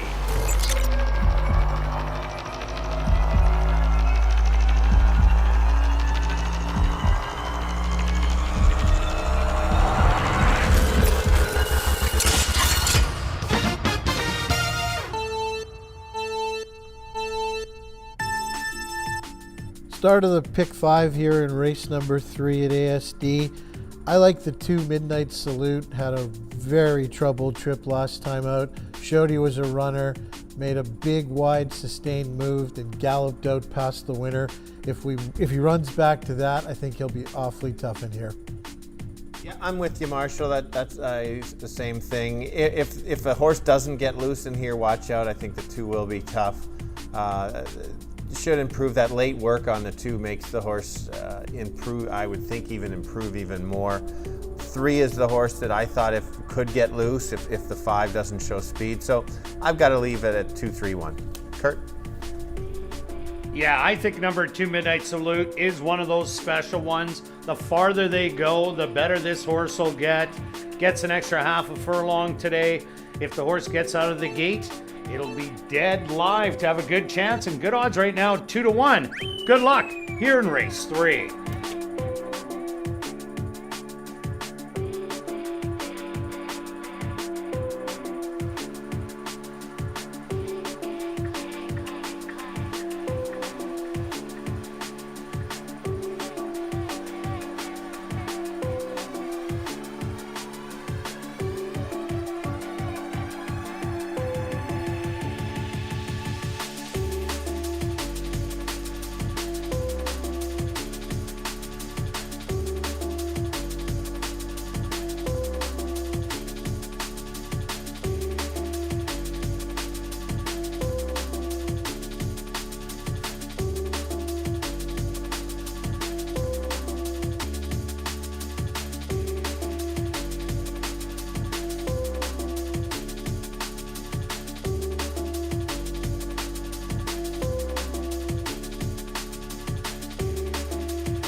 Credit Stare, the first one to walk in. Next up, the 4-5 favorite, Midnight Salute.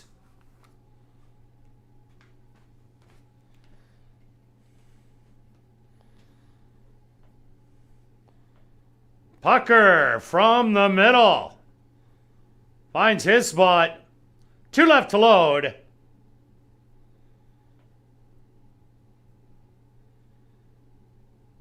Eviscerator.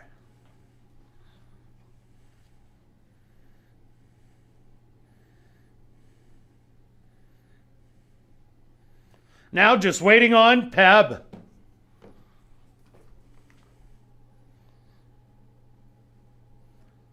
They're all set. They're at the post. And they're off. Breaking a little tardy on the outside was Peb. But Pucker didn't and went straight to the front and captures the early lead by 2. Red Astaire now comes up to put on the pressure on the outside in second. Midnight Salute, not a great beginning, but is sitting right in behind the leaders on the inside in third. Eviscerator, 4 wide on the outside, and then a gap of about 10 to the trailer that's gonna be Peb. 23-3 the opening quarter. And it's 3 across the track on the inside, Pucker. In between horses, Red Astaire. 3 wide, Midnight Salute. 4 wide, Eviscerator. They hit the head of the lane. In between horses, Red Astaire with the lead. Pucker is still right there trying to gain ground. Eviscerator, 3 wide, finding another gear. Eviscerator with the best stride goes on by. Gonna win it by a length and a half. Close for second between Red Astaire and Midnight Salute. Fourth will go to Pucker.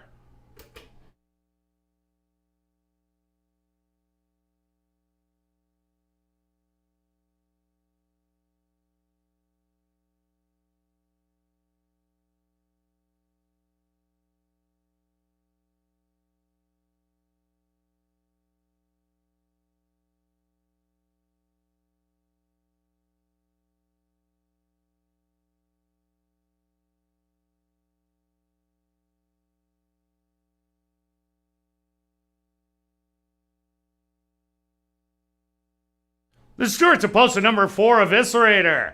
As your race winner, a photograph has been called to determine the place and show positions. They went the opening quarter in 23-3, the half 47-2. Time for the 5.5 furlongs, 106-1.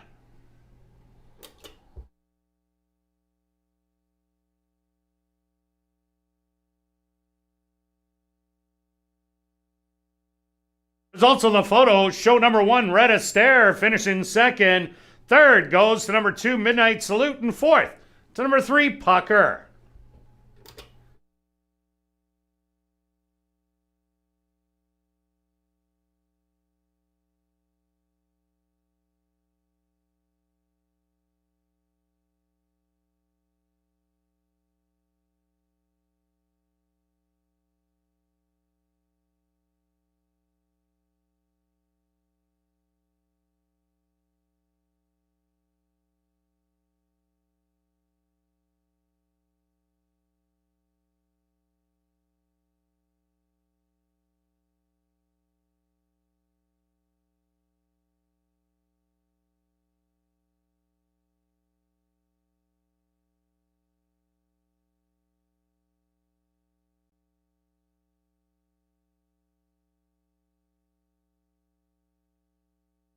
Now entering the winner's enclosure, the unofficial winner here in race number 3, that's number 4, Eviscerator. Eviscerator is a chestnut gelding, 6 years old, by Street Boss, out of the mare Icing on the Cake, by No Biz Like Showbiz, owned by Mike Powers, trained by Jerry Gorno, and ridden to unofficial victory by Richard Mangley.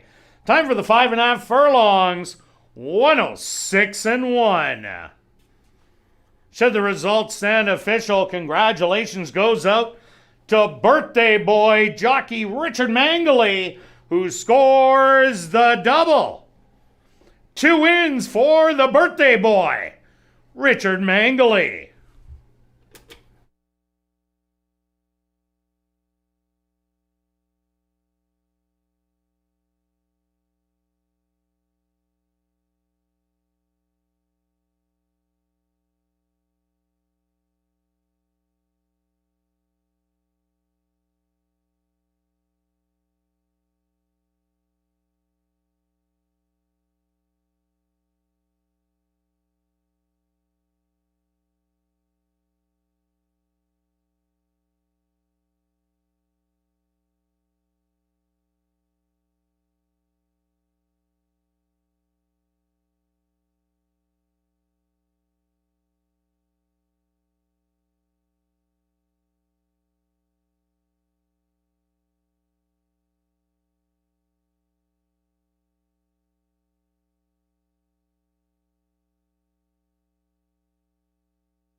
Race 3 is official in the upcoming 4th race.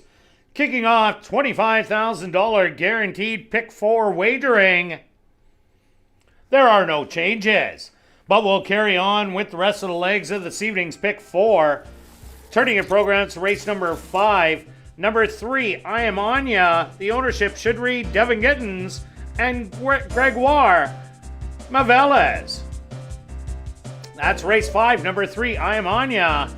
The owners, Devin Gittins and Gregoire Maveles. Now turning your programs to race number 6. In race 6, number 5, Crown Royal. The owners should read Arneson Farms.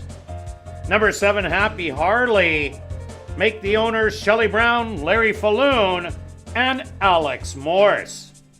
Once again in race number 6, the 5, Crown Royal. The owner Arneson Farms. Number 7, Happy Harley. The owners Shelley Brown, Larry Falloon, and Alex Morse. Now turning your programs to race number 7.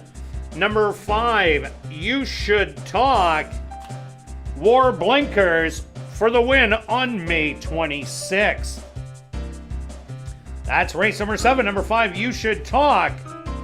Was wearing blinkers on the win on May the 26th. $25,000 guaranteed pick 4 wagering starts right here in race 4. They go to post in 19 minutes.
And welcome back down the paddock for race number 4.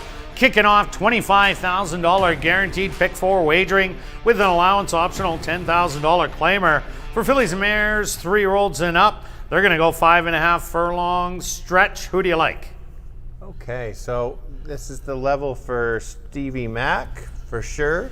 She usually is very successful against these horses. I'm not totally on the closer bias yet, but they have not. Nobody's gone gate to wire just yet.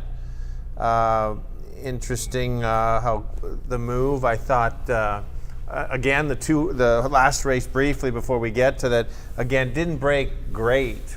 Brett broke better, but I'll have to see how that. That was a fast run race, so that was a good field. Very impressive on getting that 4 ready in the last race. Here we are, Stevie Mack.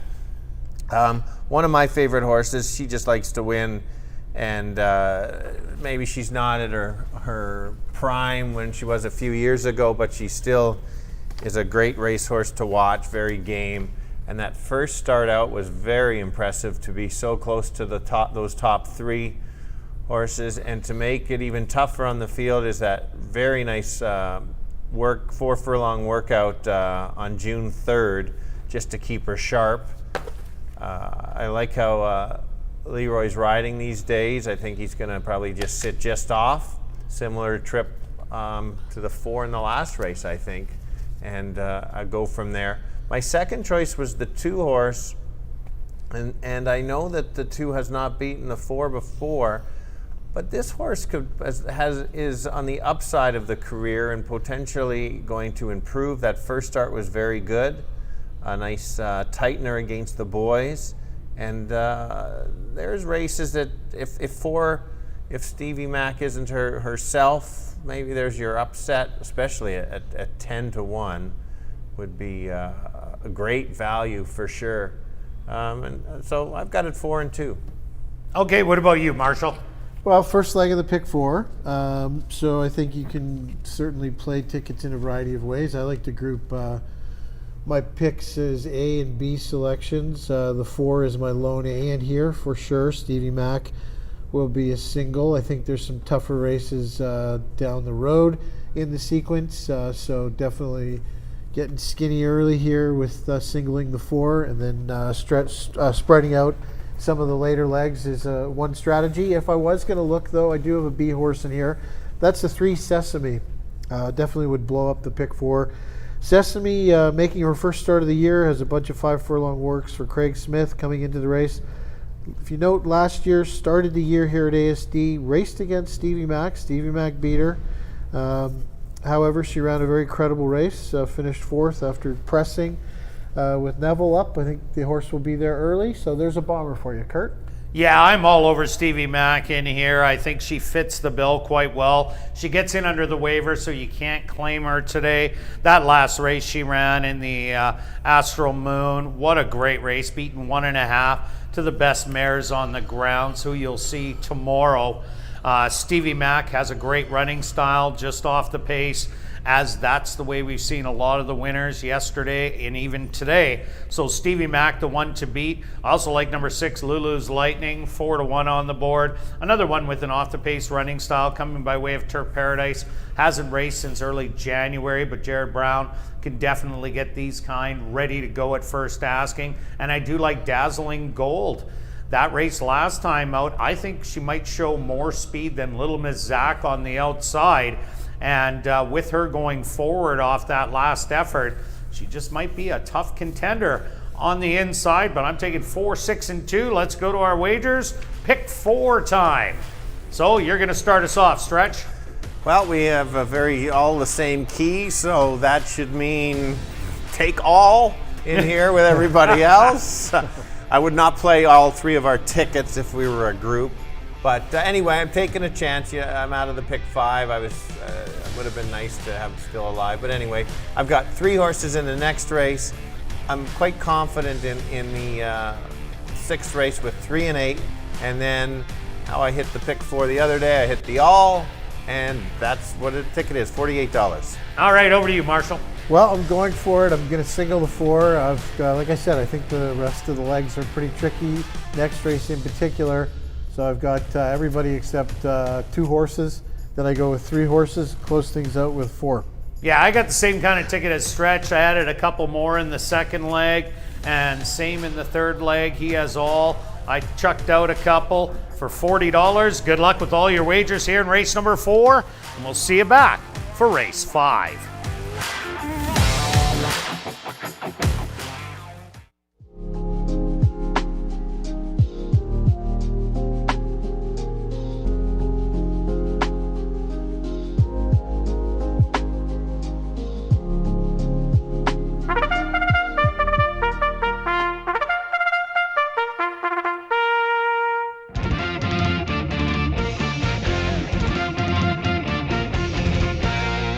The horses are on the track for race number 4. They're going to go 5.5 furlongs for $14,700.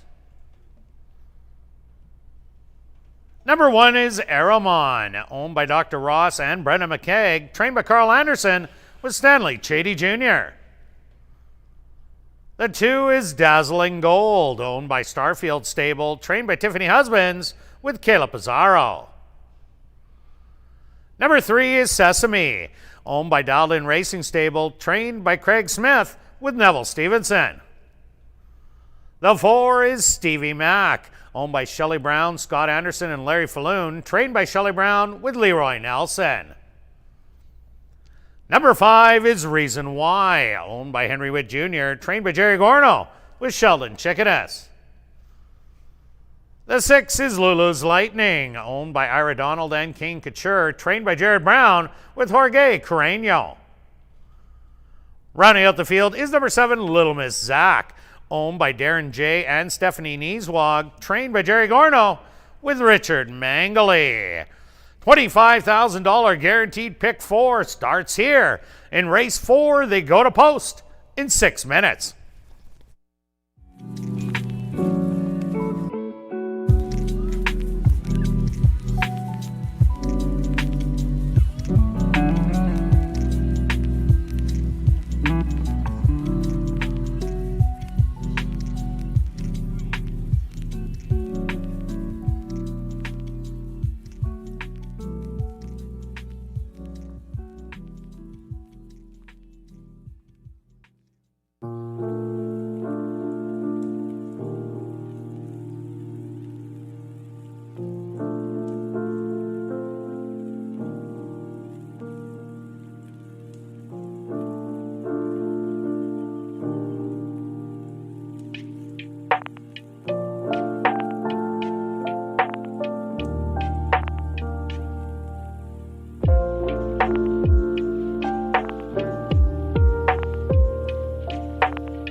It's now 2 minutes to post time at ASD.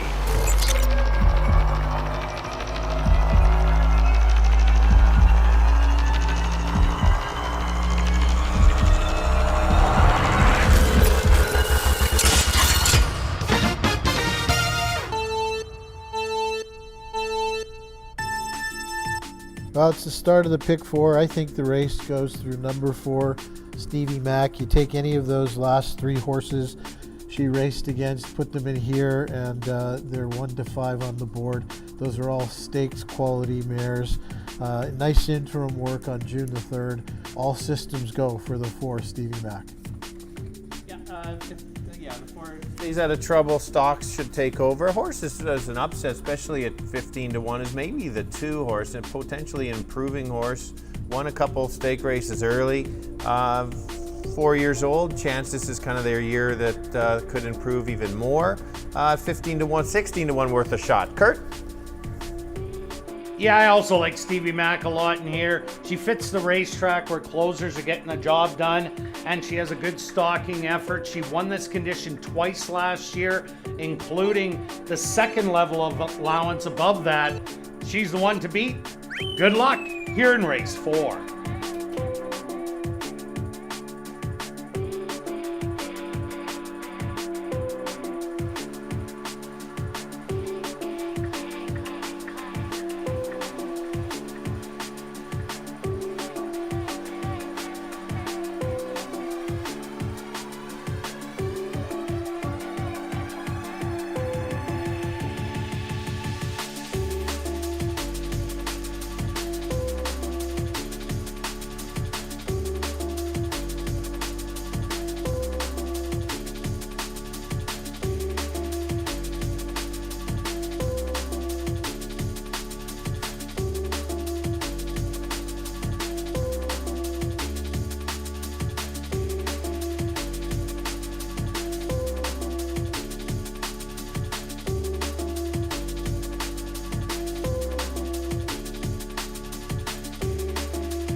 Aramon, and now Dazzling Gold, both in the starting gate. Sesame steps up and in.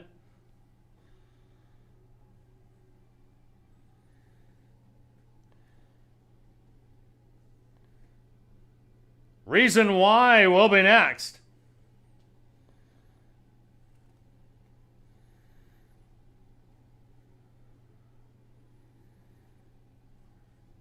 Now Lulu Lightning's turn.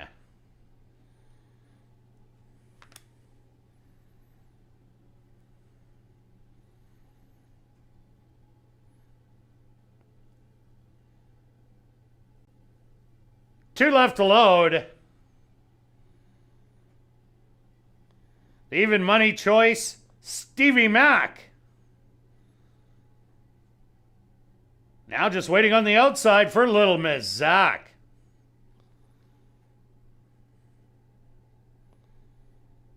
They're all set. They're at the post. And they're off.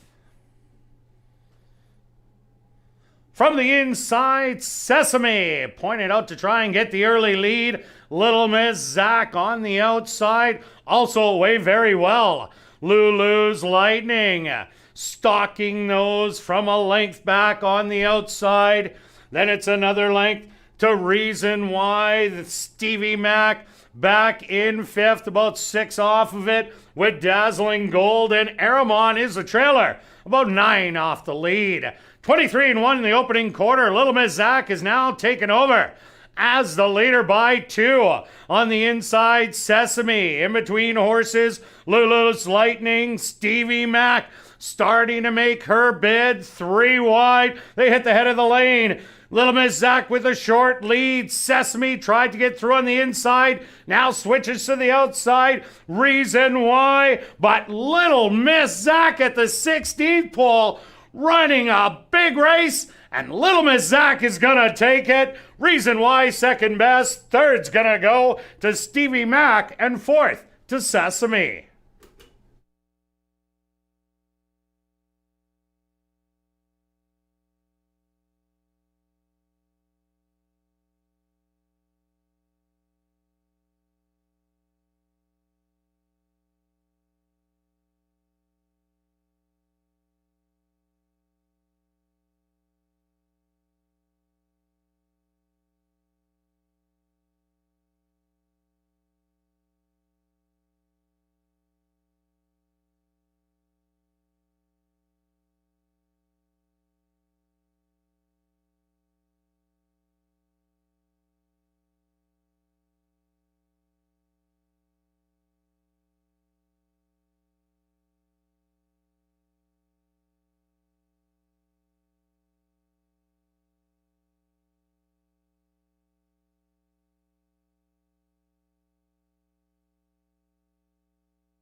It's opposed to number 7, Little Miss Zach as your race winner. Second goes to number 5, Reason Why. Third to number 4, Stevie Mac. A photograph had been called to determine the 4th place finisher. They went the opening quarter 23-1. The half 47 seconds. Time for the 5.5 furlongs 106-2.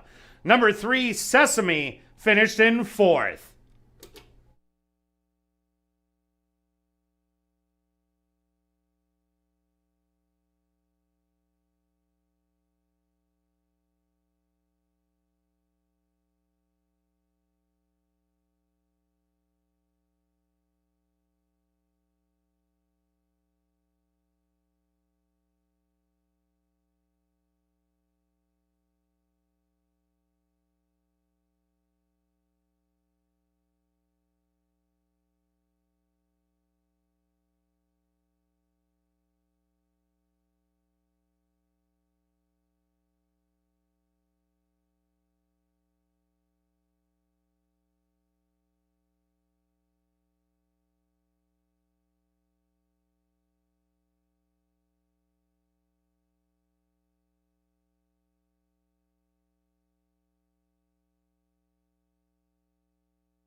Now entering the winner's enclosure.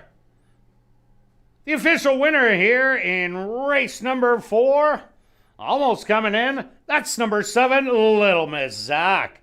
Little Miss Zach is a bay mare, 6 years old, by Pines Prospect. Out of the mare, Miss Twin Zach by Twinning. Owned by Darren J. and Stephanie Nieswag. Trained by Jerry Gorno.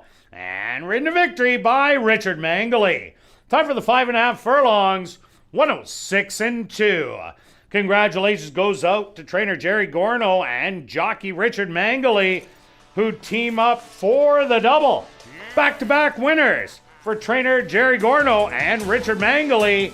Add one more to jockey Richard Mangley. That's the hat trick. 3 wins for jockey Richard Mangley. Race 4 is official in the upcoming 5th race. Number 3, I Am Anya. The ownership should read Devin Gittins and Gregoire Miveles. Once again, here in race 5, number 3, I Am Anya. The ownership should read Devin Gittins and Gregoire Miveles. Post time for race number 5, 18 minutes away.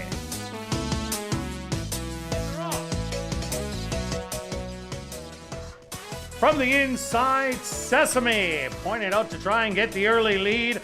Little Miss Zach on the outside, also away very well. Lulu's Lightning stalking those from a length back on the outside.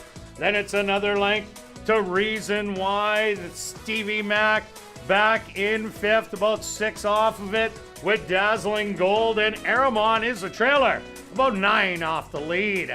23-1 in the opening quarter. Little Miss Zach is now taken over as the leader by 2.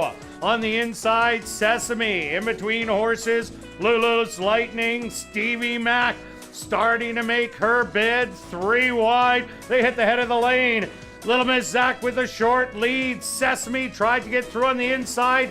Now switches to the outside. Reason Why. But Little Miss Zach at the 16th pole, running a big race, and Little Miss Zach is gonna take it. Reason Why second best. Third's gonna go to Stevie Mac, and 4th to Sesame.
And welcome back down the paddock for race number 5. We're kicking off the late pick 3 with a $5,000 claimer for fillies and mares 3 and up that are maidens.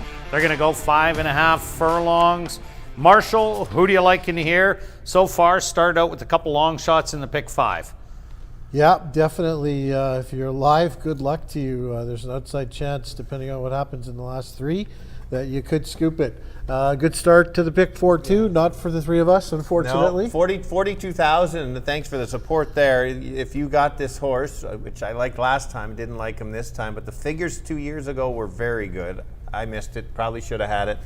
But anyway, you're already setting yourself up for a nice payout. Yeah, and this race to me looks pretty wide open. I know there's a 3 to 5 shot big favorite in here, but I don't know that you can trust this horse. We liked this horse last time. I bet this horse last time.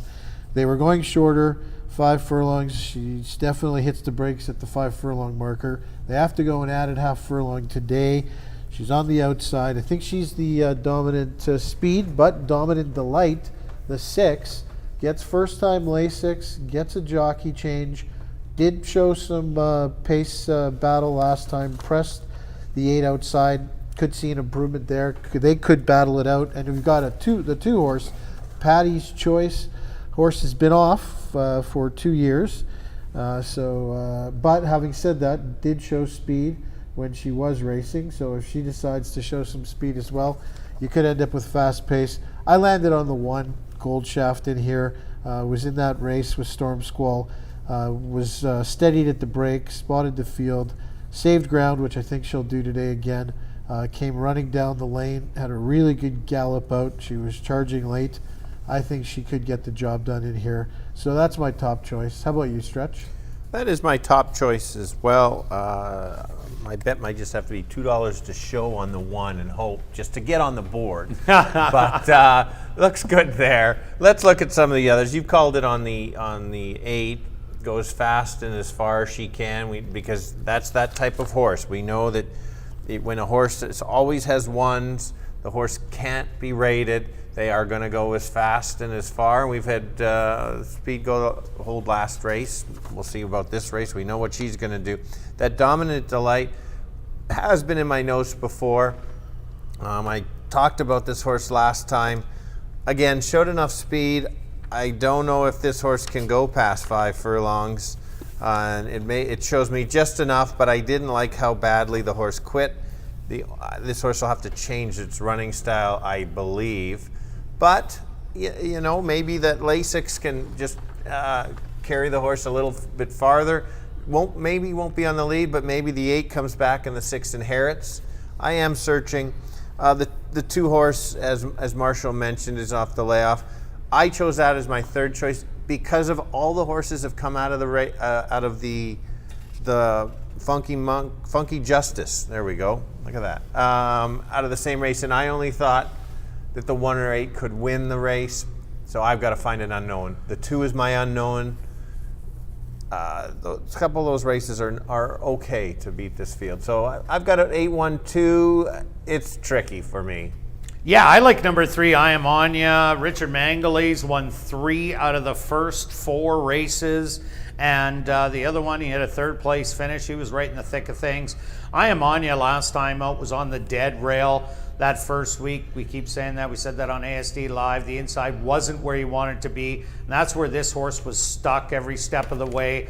Now, I think it'll have some speed to stalk with Dominant Delight, Storm Squall, Patty's Choice. If there is a battle, definitely I Am Anya will be the first one to get a shot at those leaders, and that's what I'm taking a chance at here. I do like Storm Squall. We just saw a winner go wire to wire, Little Miss Zach, which we only saw 1 yesterday out of 7 races. So Storm Squall looks a little better after Little Miss Zach wins. And Home Early Shirley is another one. Was right there at the end. Just I Am Anya, the 3, beat the 5.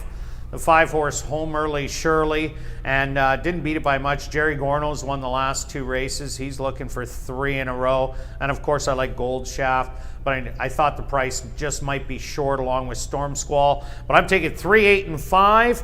All right, let's go to our wagers here in race number 5. Let's start it off with you, Marshall. Okay, $1 pick 3 wheel. 1, 3, 5, 6, 7, 8. So 6-pack for me. King the 3 in the next race. Call the cops, and taking 3 in the final leg cost me $18. All right, over to you, Stretch. Well, I have 5 of the 8, so I'm really hoping I get through this leg, how it's going. So 1, 2, 3, 6, and 8. The 3 and 8 is the same. You guys are both missing my long, super long shot of the day with that 7, 3, 5, and the 7 in the last. And myself, I went after the pick 3 also. 3 horses in here with the 3 and 8, with the 2, 3, 5, 6, 8, costing you $30. Good luck with all your wagers here in race 5, and we'll see you back for race 6.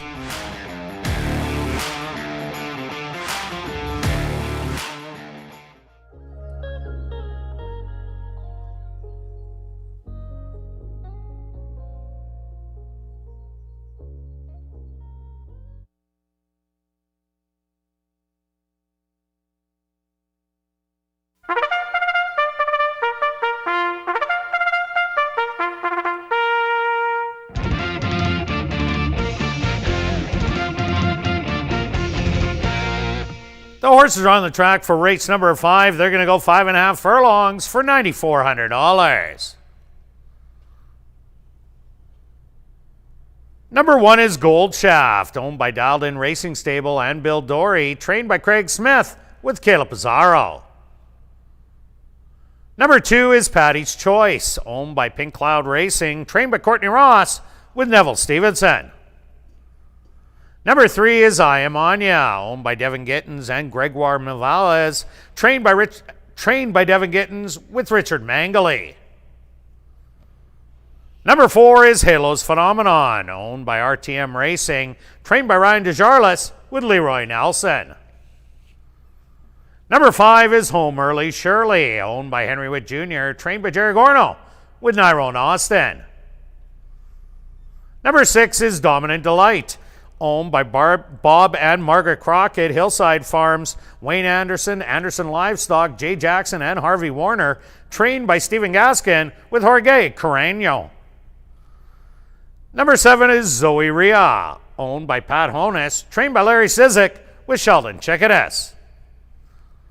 Rounding out the field is number 8, Storm Squall, owned by Manny Miaderos and Glenn Miller, trained by Jim Donnelly with Shamar Amir. Post time for race number 5, 6 minutes away.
It's now 2 minutes to post time at ASD.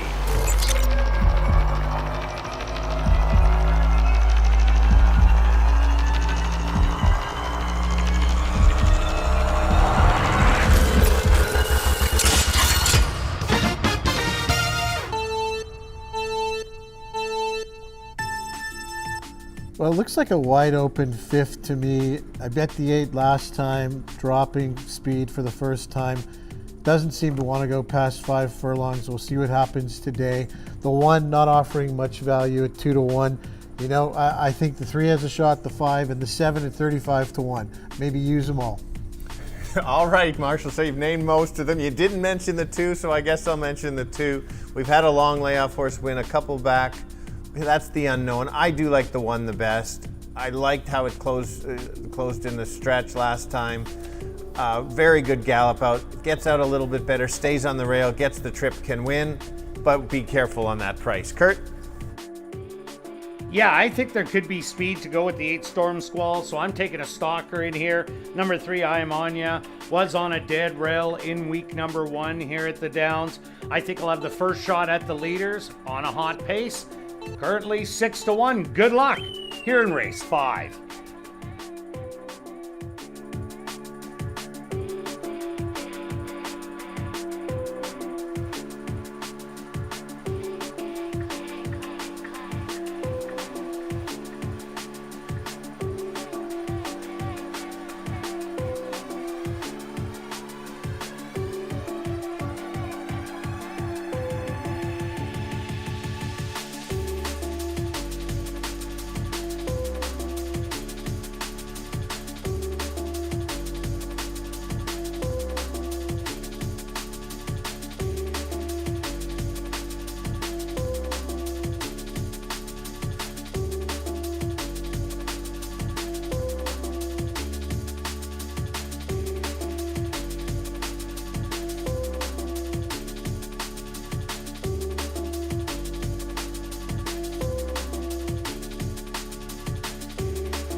The first one in.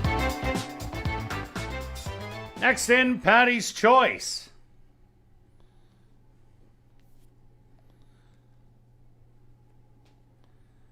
I Am Anya, now loaded. Halo's Phenomenon steps up and in. Home early Shirley's turn.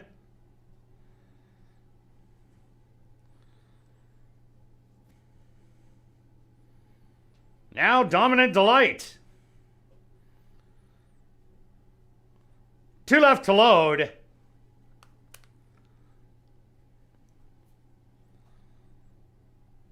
Zoe Rhea.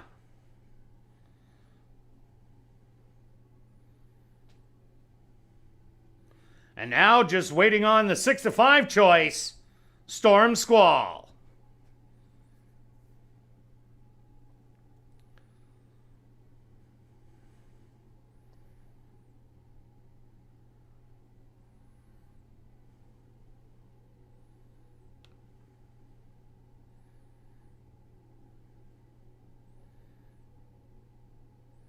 Storm Squall being a little handful behind the gate.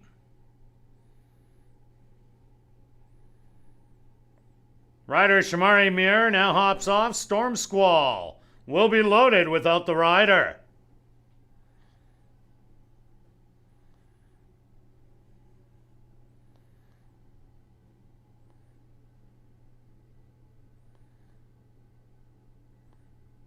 She's now in, and Shamari Muir climbs back aboard. They're all set, and they're off. Breaking slow was Halo's Phenomenon. From the outside, Storm Squall away very well and takes over the early lead. Home early Shirley in a stalking position in second. Outside, Dominant Delight. Then it's I Am Anya. About 5 off of it with Zoe Rhea to the outside. Another length back to Patty's Choice, Gold Shaft. And Halo's Phenomenon, the trailer, about 15 out of it. Storm Squall cuts the opening quarter in 23 seconds. Dominant Delight, feeling good today, goes to challenge Storm Squall. Looking her in the eye. I Am Anya sneaks up the rail in third with Home Early Shirley on the outside. They hit the head of the lane. Storm Squall with the lead. I Am Anya trying to run her down from the inside. On the far outside, Dominant Delight. These two coming to the wire. I Am Anya digs in and goes on by. Storm Squall second. Gold Shaft with a late rally for third and fourth to Home Early Shirley.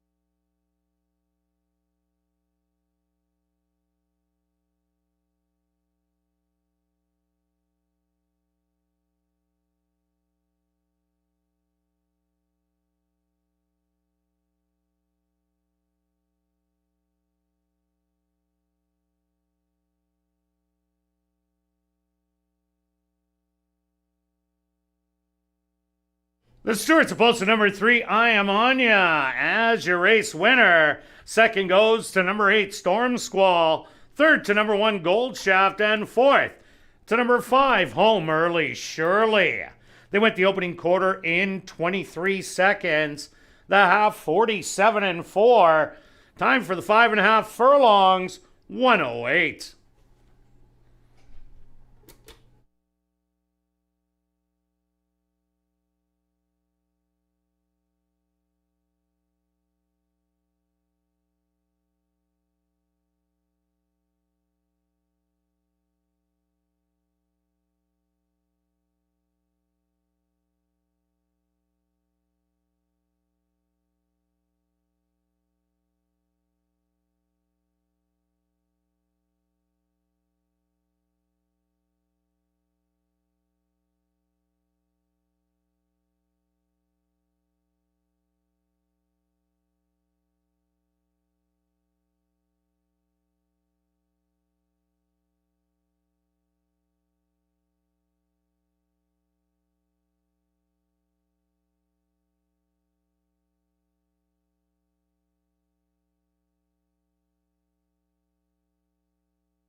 Now entering the winner's enclosure, the official winner here in race 5, that's number 3, I Am Anya. I Am Anya is a bay filly, 4 years old, by Big Brown, out of the mare Essence of Cute by Essence of Dubai.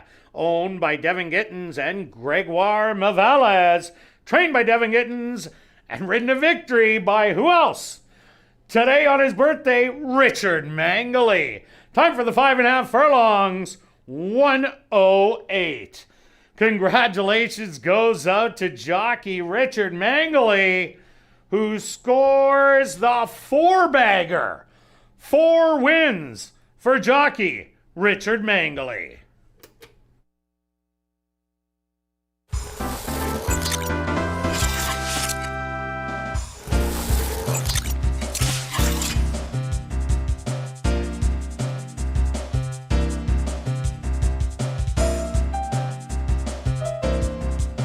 Race 5's official in the upcoming 6th race. Number 5, Crown Royal. The owner should read Arneson Farms. Number 7, Happy Harley. The owner should read Shelley Brown, Larry Falloon, and Alex Morse. Once again, here in race number 6, number 5, Crown Royal. The owner, Arneson Farms. Number 7, Happy Harley. The owner, Shelley Brown, Larry Falloon, and Alex Morse. Post time for race number 6, 21 minutes away.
And welcome back down to the paddock for race number 6. Time to kick off late double wagering with a maiden allowance race for Manitoba, Saskatchewan, North and South Dakota bred colts and geldings going the 5.5 furlong stretch. Who do you like in here? Well, good pick on that 3. You touted it ASD Live, you talked Paddock Show, and that was your on the 22nd you got to speak. So good pick. We're in fact all alive in the pick 3 with an $18 horse. So that's a good start. Anyway, all right, I'm going to start with the 8 horse in here, Not Afraid. One thing you don't know about this, that doesn't say in any notes, that the horse was fractious and is a bad gate horse. And on ASD Live, I mentioned it would be the last horse put into the gate. I got corrected, and he will be the first horse put into the gate. So there's some information for you. Well, just because it's one time doesn't mean he's a bad gate horse, though. Fair enough. Because that's the first time. That's a learning experience for these horses. He might walk in like a champion today. We'll have to wait and see, but good early information. Yes, I shouldn't have that's said not it in that there. way. I shouldn't have said that in the sense that he had his first start and it's a new an inexperienced horse. So they're going to try to load this horse in first, and I hope that he's first out. I thought he ran his race before the race. I didn't think he had a chance with all that kind of shenanigans that the horse was doing before. Great race, 3 wide, pressed, tired late. We were all on Call the Cops the last time, the 3 horse. Let's take a look at the 3 horse. And everybody else, because it went off at $2.70 for that $2 win. Yeah, and so, which is obviously a terrible bet for many reasons, especially at that price. But we also talked about going from 2 years to 3 years old, which horses are improving. Maybe this horse hasn't improved from his 2-year-old, or maybe just needed that first start. Leroy picks up the mount. I do like that. That's a good thing. I've got it down to 3 and 8, 8 and 3. Like I said, I was on the 3. Now I'm jumping off, going to the 8. That's what I got, and then 2 is my third choice. Marshall? Yeah, I actually I'm going to go back to the 3. Call the Cops. Had such a good 2-year-old campaign in those few races. I'm going to give him another shot. I like the jockey change. He was in between horses last time, if you watch the replay. A lot of these young horses don't necessarily like that positioning. I think he'll be a little more aggressive today out of the gate, and we'll see what happens. But I want to mention the 4, Curlin Calvin, 13 to 1 on the board. There's a few firsters in here, but this is the one that I like the best. 7 sibs, 6 have raced, 5 of them have won. Many of them are multiple winners. Shelley Brown definitely can get them ready. So I'm expecting that the 4 of the firsters could run a big one in here. That's pretty much my favorite in here, Kirt. What do you like? Yeah, I have it down to 2 horses, Not Afraid and Call the Cops. Both of them, what a great race by Not Afraid, first time out. Call the Cops didn't run his race, but I expect him to improve off that. So I got it down to those 2. I also like Devil's Time. This horse dropping in from open maiden allowance against Midnight Salute, Pucker. We've seen them run earlier on, and they ran 3rd and 4th in the maiden allowance race. But Devil Time now goes against Breeds, the Manitoba, Sask, and North and South Dakota breds. So Devil's Time will like this, getting 11-1 on the board. And how can we overlook number 6, Guaranteed Delivery at 10-1? Richard Mangley has won 4 out of the first 5 races, and he's on this one for Stephen Gaskin. Last time out, chased a little and then ended up being beaten by 10. Maybe if this horse can come from off the pace, because there is some speed in here, this one might be able to rally. Dominant Delight actually ran a really good race in the last one, getting first-time Lasix, but Guaranteed Delivery just might be one to step it up. I've just been told that there will be rider changes pending on number 7, Happy Harley, in this race, and number 7, Delta Reward in the last, as Kayla Pizarro is off her mounts. So we have those late rider changes here in race number 6. Number 7, Happy Harley, will be Dwight Lewis. And in the last, number 7, Delta Reward, will be Richard Mangley. So those are your late rider changes with Kayla off. Let's go to our wagers here in race number 6. All right, Stretch, we're going to start off with you. Well, you have that big win of that great exactor early on, so you've got a few extra bucks than I do. And so I've got 3 and 8, 3, 8, and underneath with the 2 that we both like. And I used all 3 first-time starters underneath because I couldn't kind of figure out between them. Wanted to make sure I got it, or if 3 and 8 come 1, 2. All right, and over to you, Marshall. Yeah, I just took the first 2 spots, boxed the 3 and the 8 for $10. And myself, I went tractor chasing. I went 3-8-3-8 with 2-5-6, made it a $5 wheel. That'll cost you $30. A reminder of that rider change on number 7, Happy Harley, Dwight Lewis. And in next race, race number 7, Delta Reward, will be jockey Richard Mangley. Good luck with all your wagers here in race number 6, and we'll see you back for race 7.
The horses are on the track for race number 6. They're going to go 5.5 furlongs for $16,000.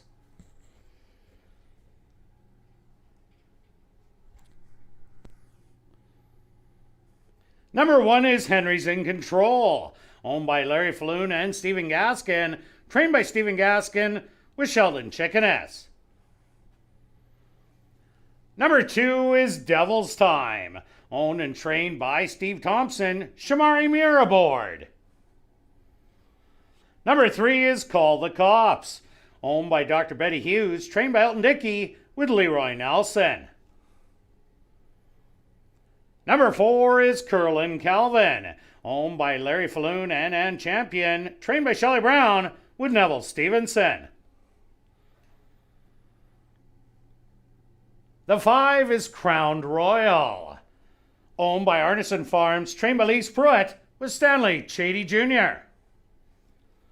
Number 6 is Guaranteed Delivery, owned by 2 Points Ranch, trained by Stephen Gaskin with Richard Mangley. The 7, Happy Harley, owned by Shelley Brown, Larry Falloon, and Alex Morse, trained by Shelley Brown with Dwight Lewis. Rounding out the field is number 8, Not Afraid, owned by Marvin and Deb Buffalo, trained by Marvin Buffalo, Jorge Carreño in the saddle. Post time for race number 6, 4 minutes away.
It's now 2 minutes to post time at ASD.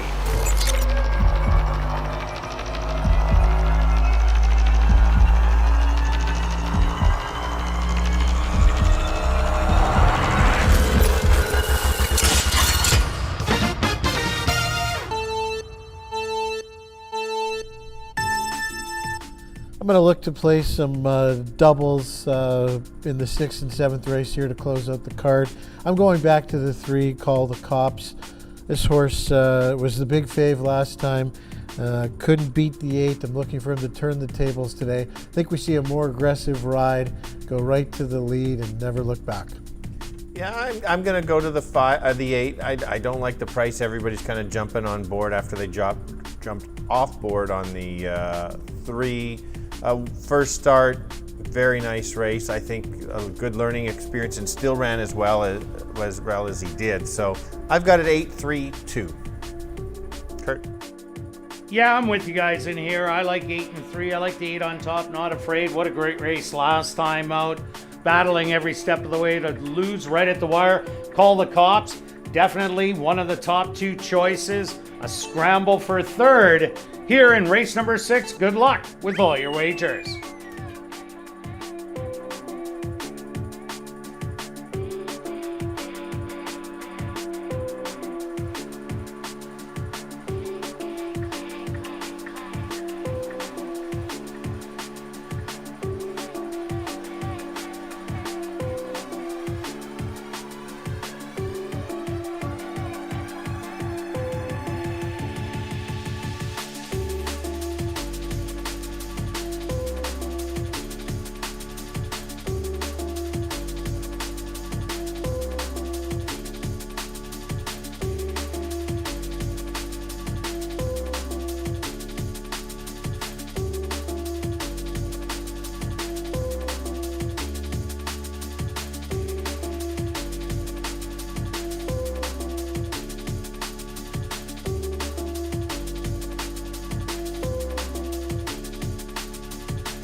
Wade on the outside was the first to load. Henry's in control on the inside, goes in. Devil's Time will be next.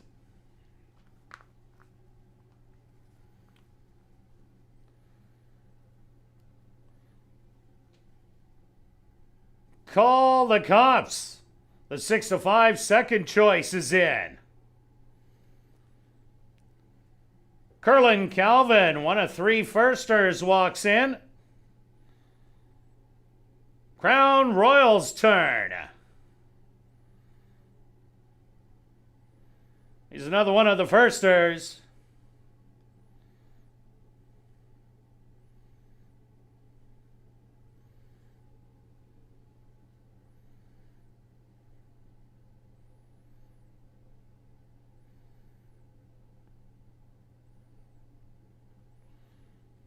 The gate crew giving him some assistance.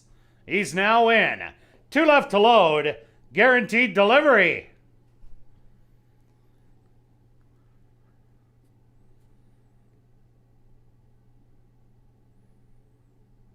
And now just waiting on Happy Harley.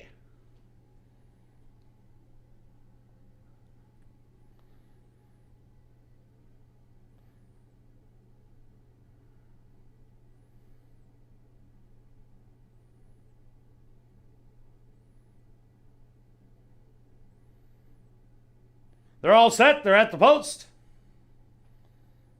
Not Afraid acting up, as is Devil's Time.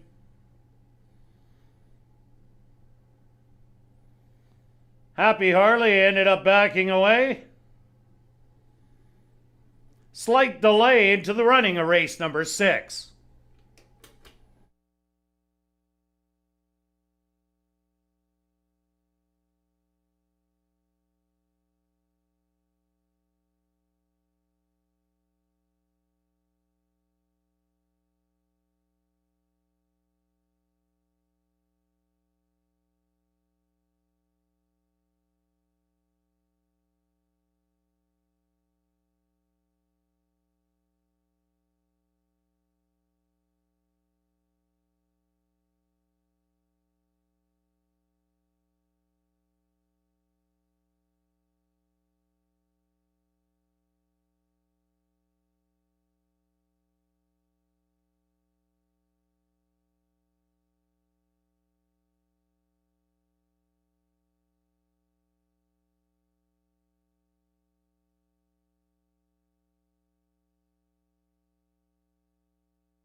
Ladies and gentlemen, we have a late scratch to report, and this is 6th race. Scratch number 7, Happy Harley. Once again, a late scratch to report, and this is 6th race. Scratch number 7, Happy Harley. If you had number 7, Happy Harley, in your pick 3s, pick 4s, and pick 5s, the favorite at post time will be substituted. Late scratch here in the 6, scratch the 7, Happy Harley.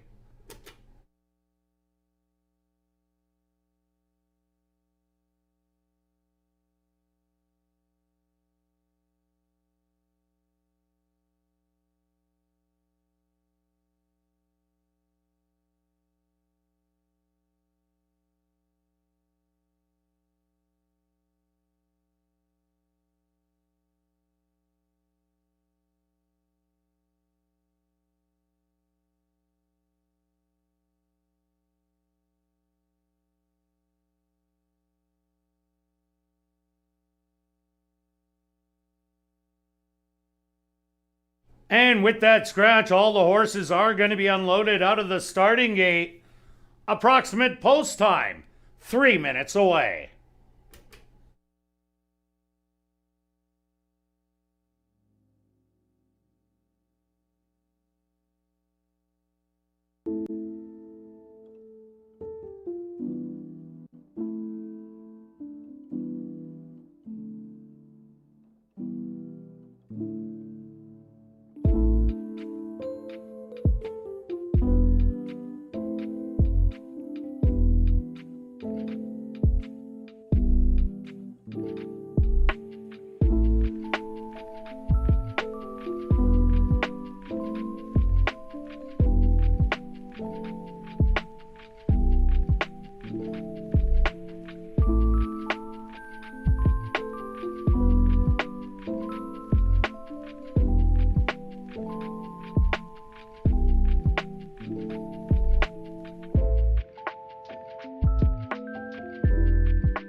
Henry's in control, reloading into the starting gate.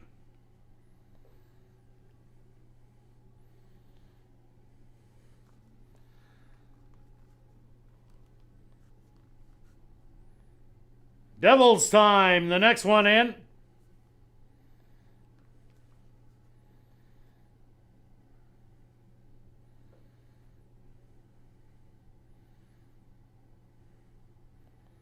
Next up, Call the Cops.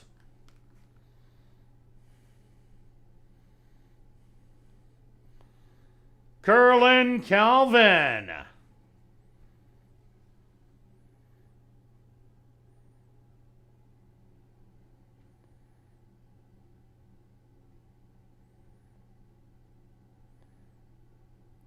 He needs a little help.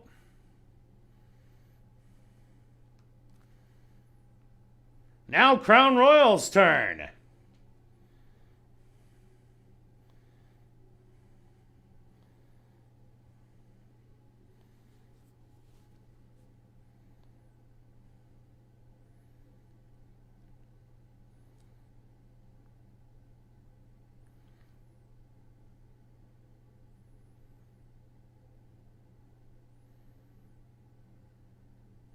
Just 2 left to load.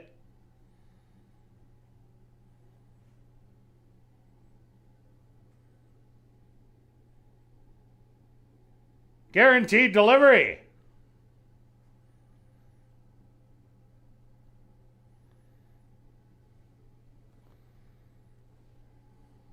Now just waiting on the favorite on the outside. Not Afraid.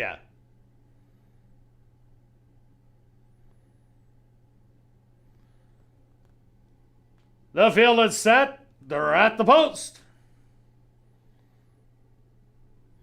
And they're off. From the inside, Call the Cops. Away well with Guaranteed Delivery. On the outside, look at him in the eye. Settled back in third, Crown Royal with Not Afraid. Now pressing 4 wide. A gap of about 10 lengths back. That's going to be Devil's Time. And 2 more back to Curlin Calvin, and Henry's in control. About 20 out of it. Not Afraid now takes over with that bold 3 wide move. Call the Cops trying to battle back on the inside.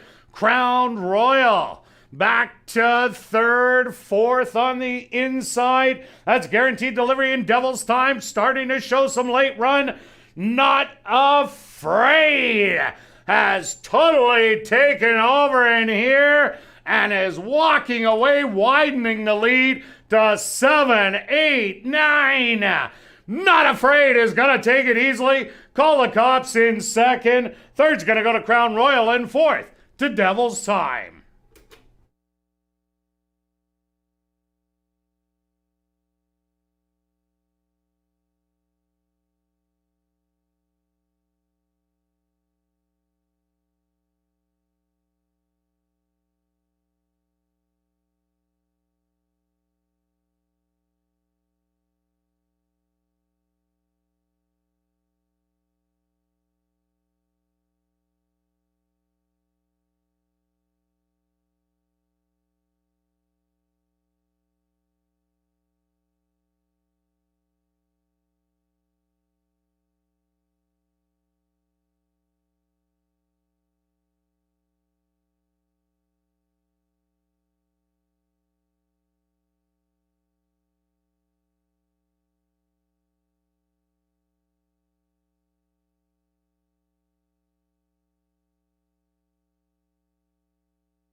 The Stewart's opposed to number 8, Not Afraid, as your race winner. Second goes to number 3, Call the Cops. Third to number 5, Crown Royal. And fourth to number 2, Devil's Time. They went the opening quarter 23-2, the half 47-3. Time for the 5.5 furlongs, 106-3.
Now entering the winner's enclosure is the official winner here in race number 6. That's number 8, Not Afraid.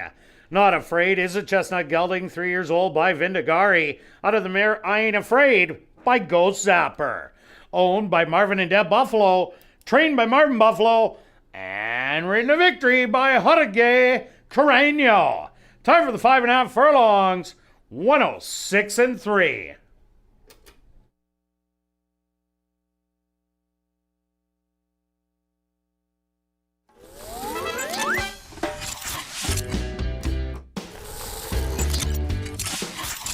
Race 6 is official in the upcoming 7th race.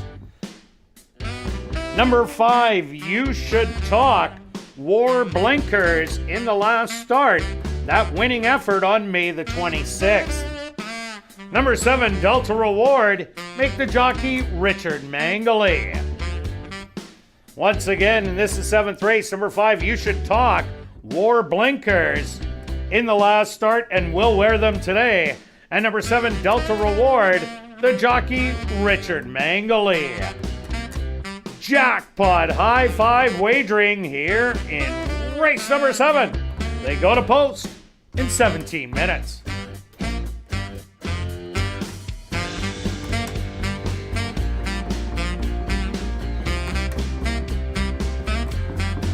The field is set. They're at the post. And they're off. From the inside, Call the Cops. Away well with Guaranteed Delivery. On the outside, look at him in the eye. Settled back in third, Crown Royal with Not Afraid. Now pressing 4 wide. A gap of about 10 lengths back. That's going to be Devil's Time. And 2 more back to Curlin Calvin, and Henry's in control. About 20 out of it. Not Afraid now takes over with that bold 3 wide move. Call the Cops trying to battle back on the inside.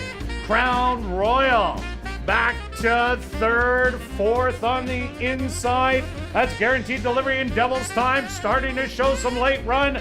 Not Afraid has totally taken over in here and is walking away, widening the lead to 7, 8, 9.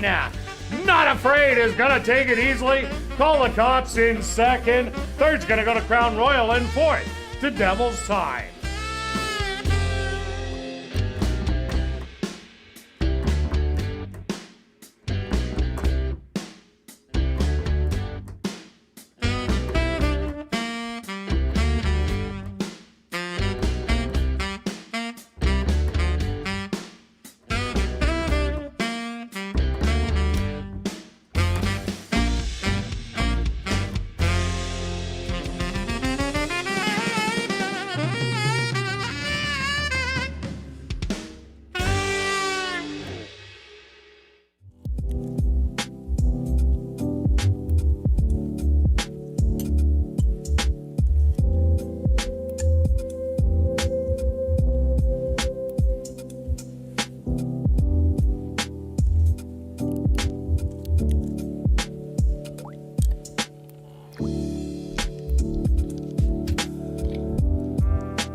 And welcome back down to the paddock for race number 7, Jackpot High Five time for this $5,000 claimer for 3-year-olds and up. They're going to go the 6 furlongs. Well, what do you guys like in here? Let's start with you, Marshall. Okay, the finale.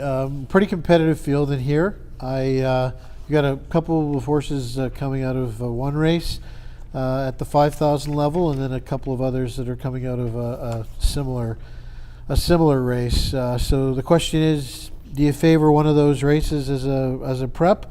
I think if you just look at some of the trips the horse has had, let's start with number 3, Marquee Well. That's my top choice in here. This horse had a great year last year, racing for Jared Brown. Railed off 3 consecutive wins, and thought ran a really great race to start the year. Chased Tis Funny, sort of sat mid-pack and then came running down the lane. So we'll see if he can improve off that start. If he does, I think he'll be tough in here. Certainly like the price at 5-1. The question is, who do you think the speed is in here? Maybe it's the 5, You Should Talk. Keep in mind this horse is moving up from the non-winners of 3 lifetime condition, but hey, we saw Little Miss Zach earlier, moving on up, and she wired the field. So maybe the 5, You Should Talk is a possibility here. Currently the morning line favorite. Pretty even board, other than the long shot in the 4 stretch. Where are you going? Yeah, okay. Well, the 4, the pick 4 does not go to the 4, so it would be a nice carryover if the 4 ended up winning. That's not the horse that I do like. The figures for me on the 5, I'm not concerned about the move up in class, so I put that horse as my top selection. Very impressive win. I like to look at the figures, not always the company, and that was a well-run, quickly run race for this level, and it's not a huge move up in class. I'm going to talk about my long shot, and I just happened to get a bit of a break, you could say, with the birthday boy with 4 wins already today. You betcha, looking for 5. He heard that I didn't mind the 7, so he said, I'll pick up that mount, and I appreciate Richard taking a shot on a horse. 7 is my long shot that's at 9-2. Why do I like the 7? Well, there's a few reasons. Last time it chased Tis Funny on the outside.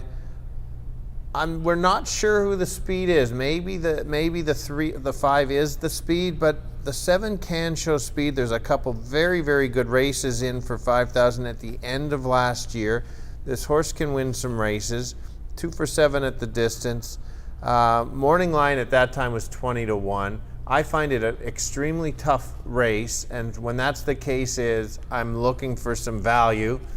I'm expecting this horse to go much higher than that, and so that's why I went to that one. I think it's going to be on or near the lead. There he is, Jake. Thank you. Good timing. Yeah, I got it 5. And of course, you can't leave out the 3. You guys have top selection and absolutely can win. No doubt about it. It's just a tough race for me, and so I had to find some value. Yeah, I agree. Trying to find the speed in this race is a tough one. I think number 2, Candy Giant, can definitely offer speed. Last time didn't. But if you looked at the program, you would have seen Tis Funny and said, I got no shot of hooking that one, so let's run at the horse late. Candy Giant did just that and rallied on the far outside and wasn't that far behind Marquee Well in the end. I think that was a great rally by Candy Giant. This horse runs very well fresh. If you look at last year, the first 2 starts of the year, both were wins. Second time out, won by 7 at 20 cents on the dollar and was battling for the early lead at Century Mile. So I expect Candy Giant to show more speed today to get in there. I do like Marquee Well. Great race last time out. Also Plum Lucky. I like this horse last time at 15-1. Those odds have dropped to 7-1 now. This one only lost by a length and 3/4 as Zucchini ran a really big race behind the Speed Aspire, who stuck around for 3rd, and Overanalyzer, who rallied. And I like Anire as my outsider, who made up all kinds of ground late down the lane, but pretty well ran out of ground, going the 5.5, but now they're going 6. Well, let's go to our bets right here in race number 7. And we're going to start off with you, Marshall. Okay, I'm going to close out the card with a $5 exactor box. My top 3 choices cost me $30. All right, over to you, Stretch. Super. Yeah, super effective. time. First one of the year. I decided to give it a shot. Wide open race. I've got your selections there, and then I had to throw it in with my long shot to try to make it pay. And then the usual kind of pyramid style. Kept adding a horse, and yeah, I need all in the last. Like I said, wide open race for me. Taking a small shot. Yeah, I'm going exactor boxing too. I'm taking 4 horses, 2, 3, 6, and 8. $2 exactor box for $24. Good luck with all your selections here in race number 7, and we'll see you back tomorrow evening, 6:45 Central for ASD Live.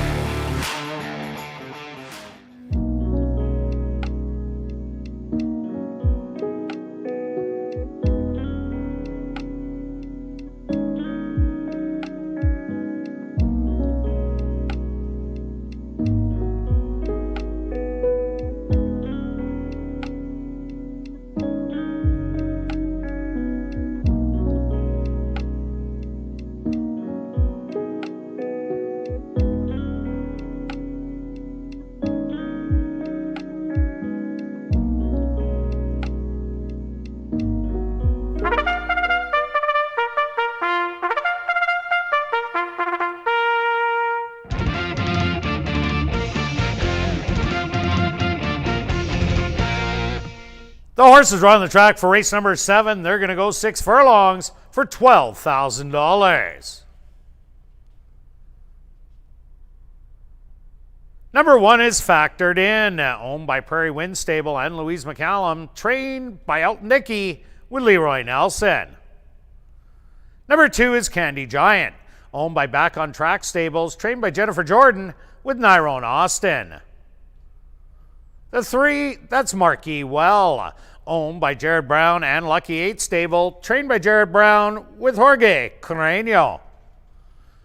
Number 4 is Big Egypt, owned by Garth Grider and Violetta Adamchuk, trained by Jared Brown with Shamari Muir. Number 5 is You Should Talk, owned by Wind Dancer Stable and M5 Stables, trained by Winnie Anderson with Neville Stevenson.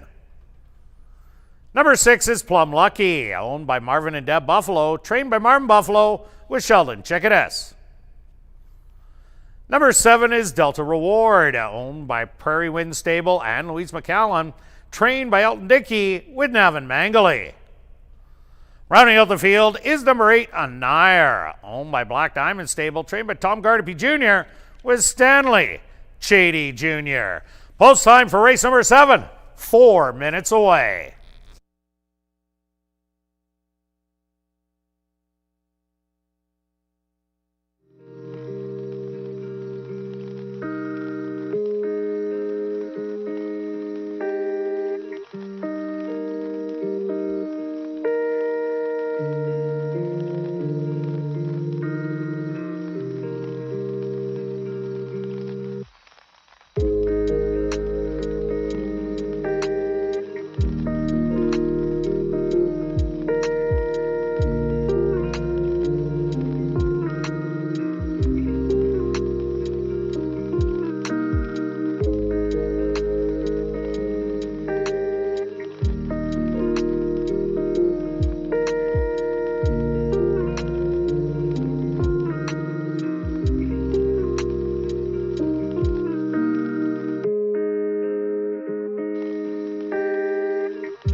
It's now 2 minutes to post time at ASD.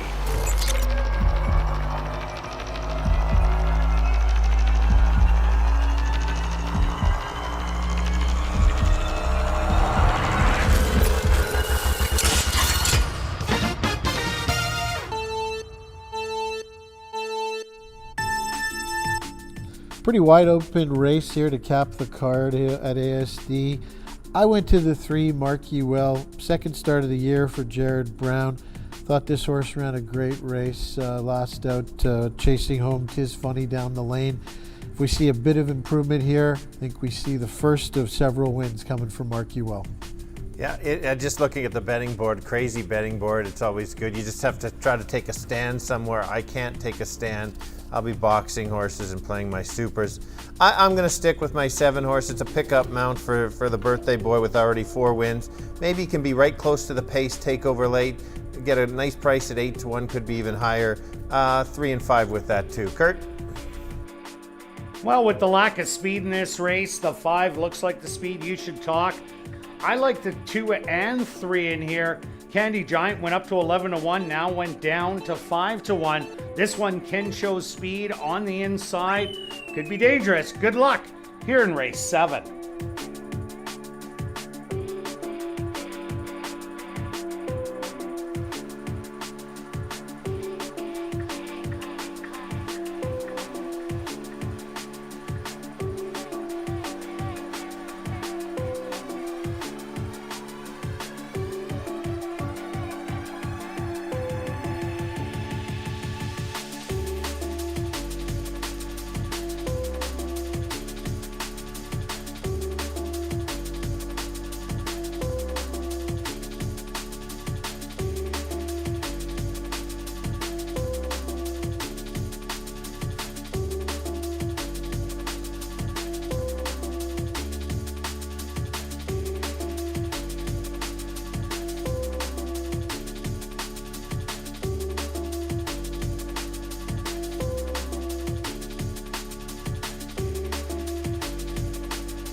Post time!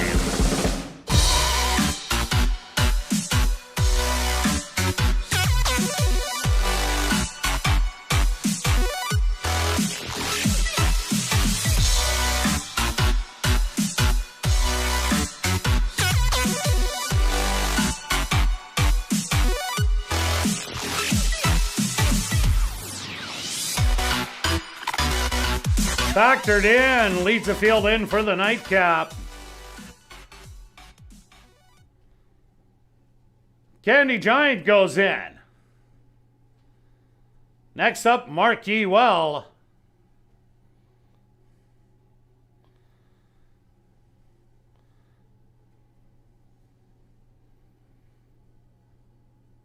Big Egypt's turn.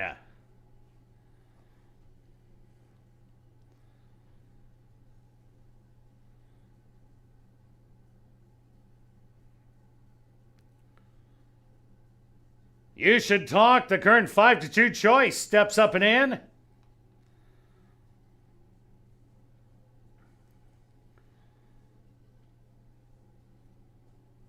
Plum Lucky is now in.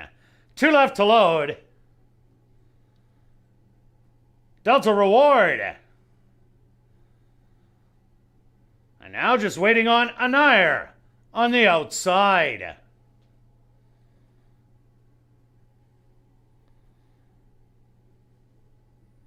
The field is set. They're at the post. And they're off. From the middle, Delta Reward sent hard to get the lead, but has some company from You Should Talk. And now Big Egypt, who's sitting up close. Plum Lucky creeps on into fourth on the outside. Then it's Marquis Well in fifth. Candy Giant on the rail in sixth. Anire in seventh. And factored in your early trailer. You Should Talk cuts the opening quarter in 23-2 and has that advantage by a length and a half. Delta Reward on the outside in second. In between horses, Plum Lucky on the rail. That's Big Egypt still right there. Marquis Well is trying to find a seam on the outside. Candy Giant is going to rally. Anire and factored in. Still the trailers, 47 for the half. They hit the head of the lane, and You Should Talk has that short lead. Marquis Well with good strides on the outside. A late rally from Candy Giant. Mark Ye Well is going to get it done. Candy Giant for second. Third's going to go to You Should Talk. Fourth to Plum Lucky. And it looked like for fifth, factored in.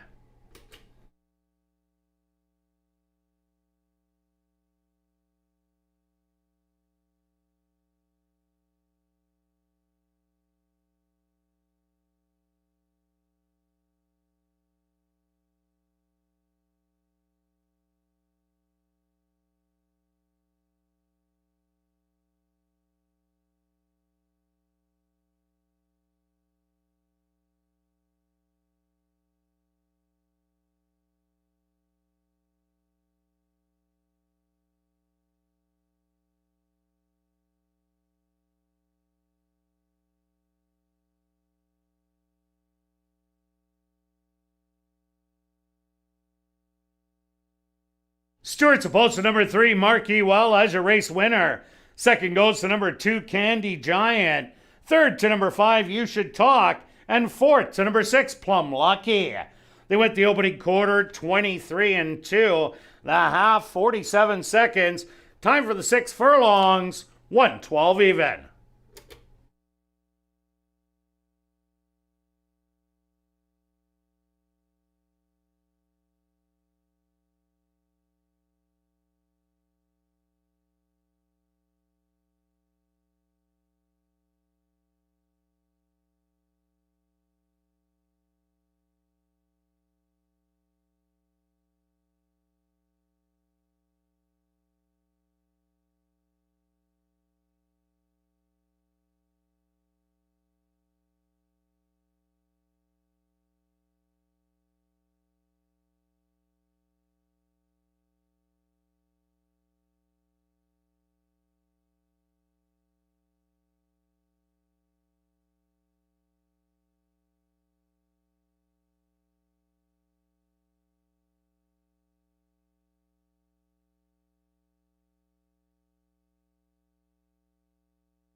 Now entering the winner's enclosure, the unofficial winner here in race number 7, that's number 3, Marquee Well.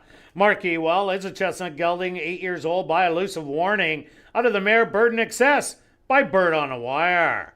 Owned by Jared Brown and Lucky 8 Stable, trained by Jared Brown, and ridden to victory by Jorge Carreño. Time for the 6 furlongs, 112 even. Congratulations goes out to jockey Jorge Carreño, who scores the late double. 2 wins for jockey Jorge Carreño.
And they're off.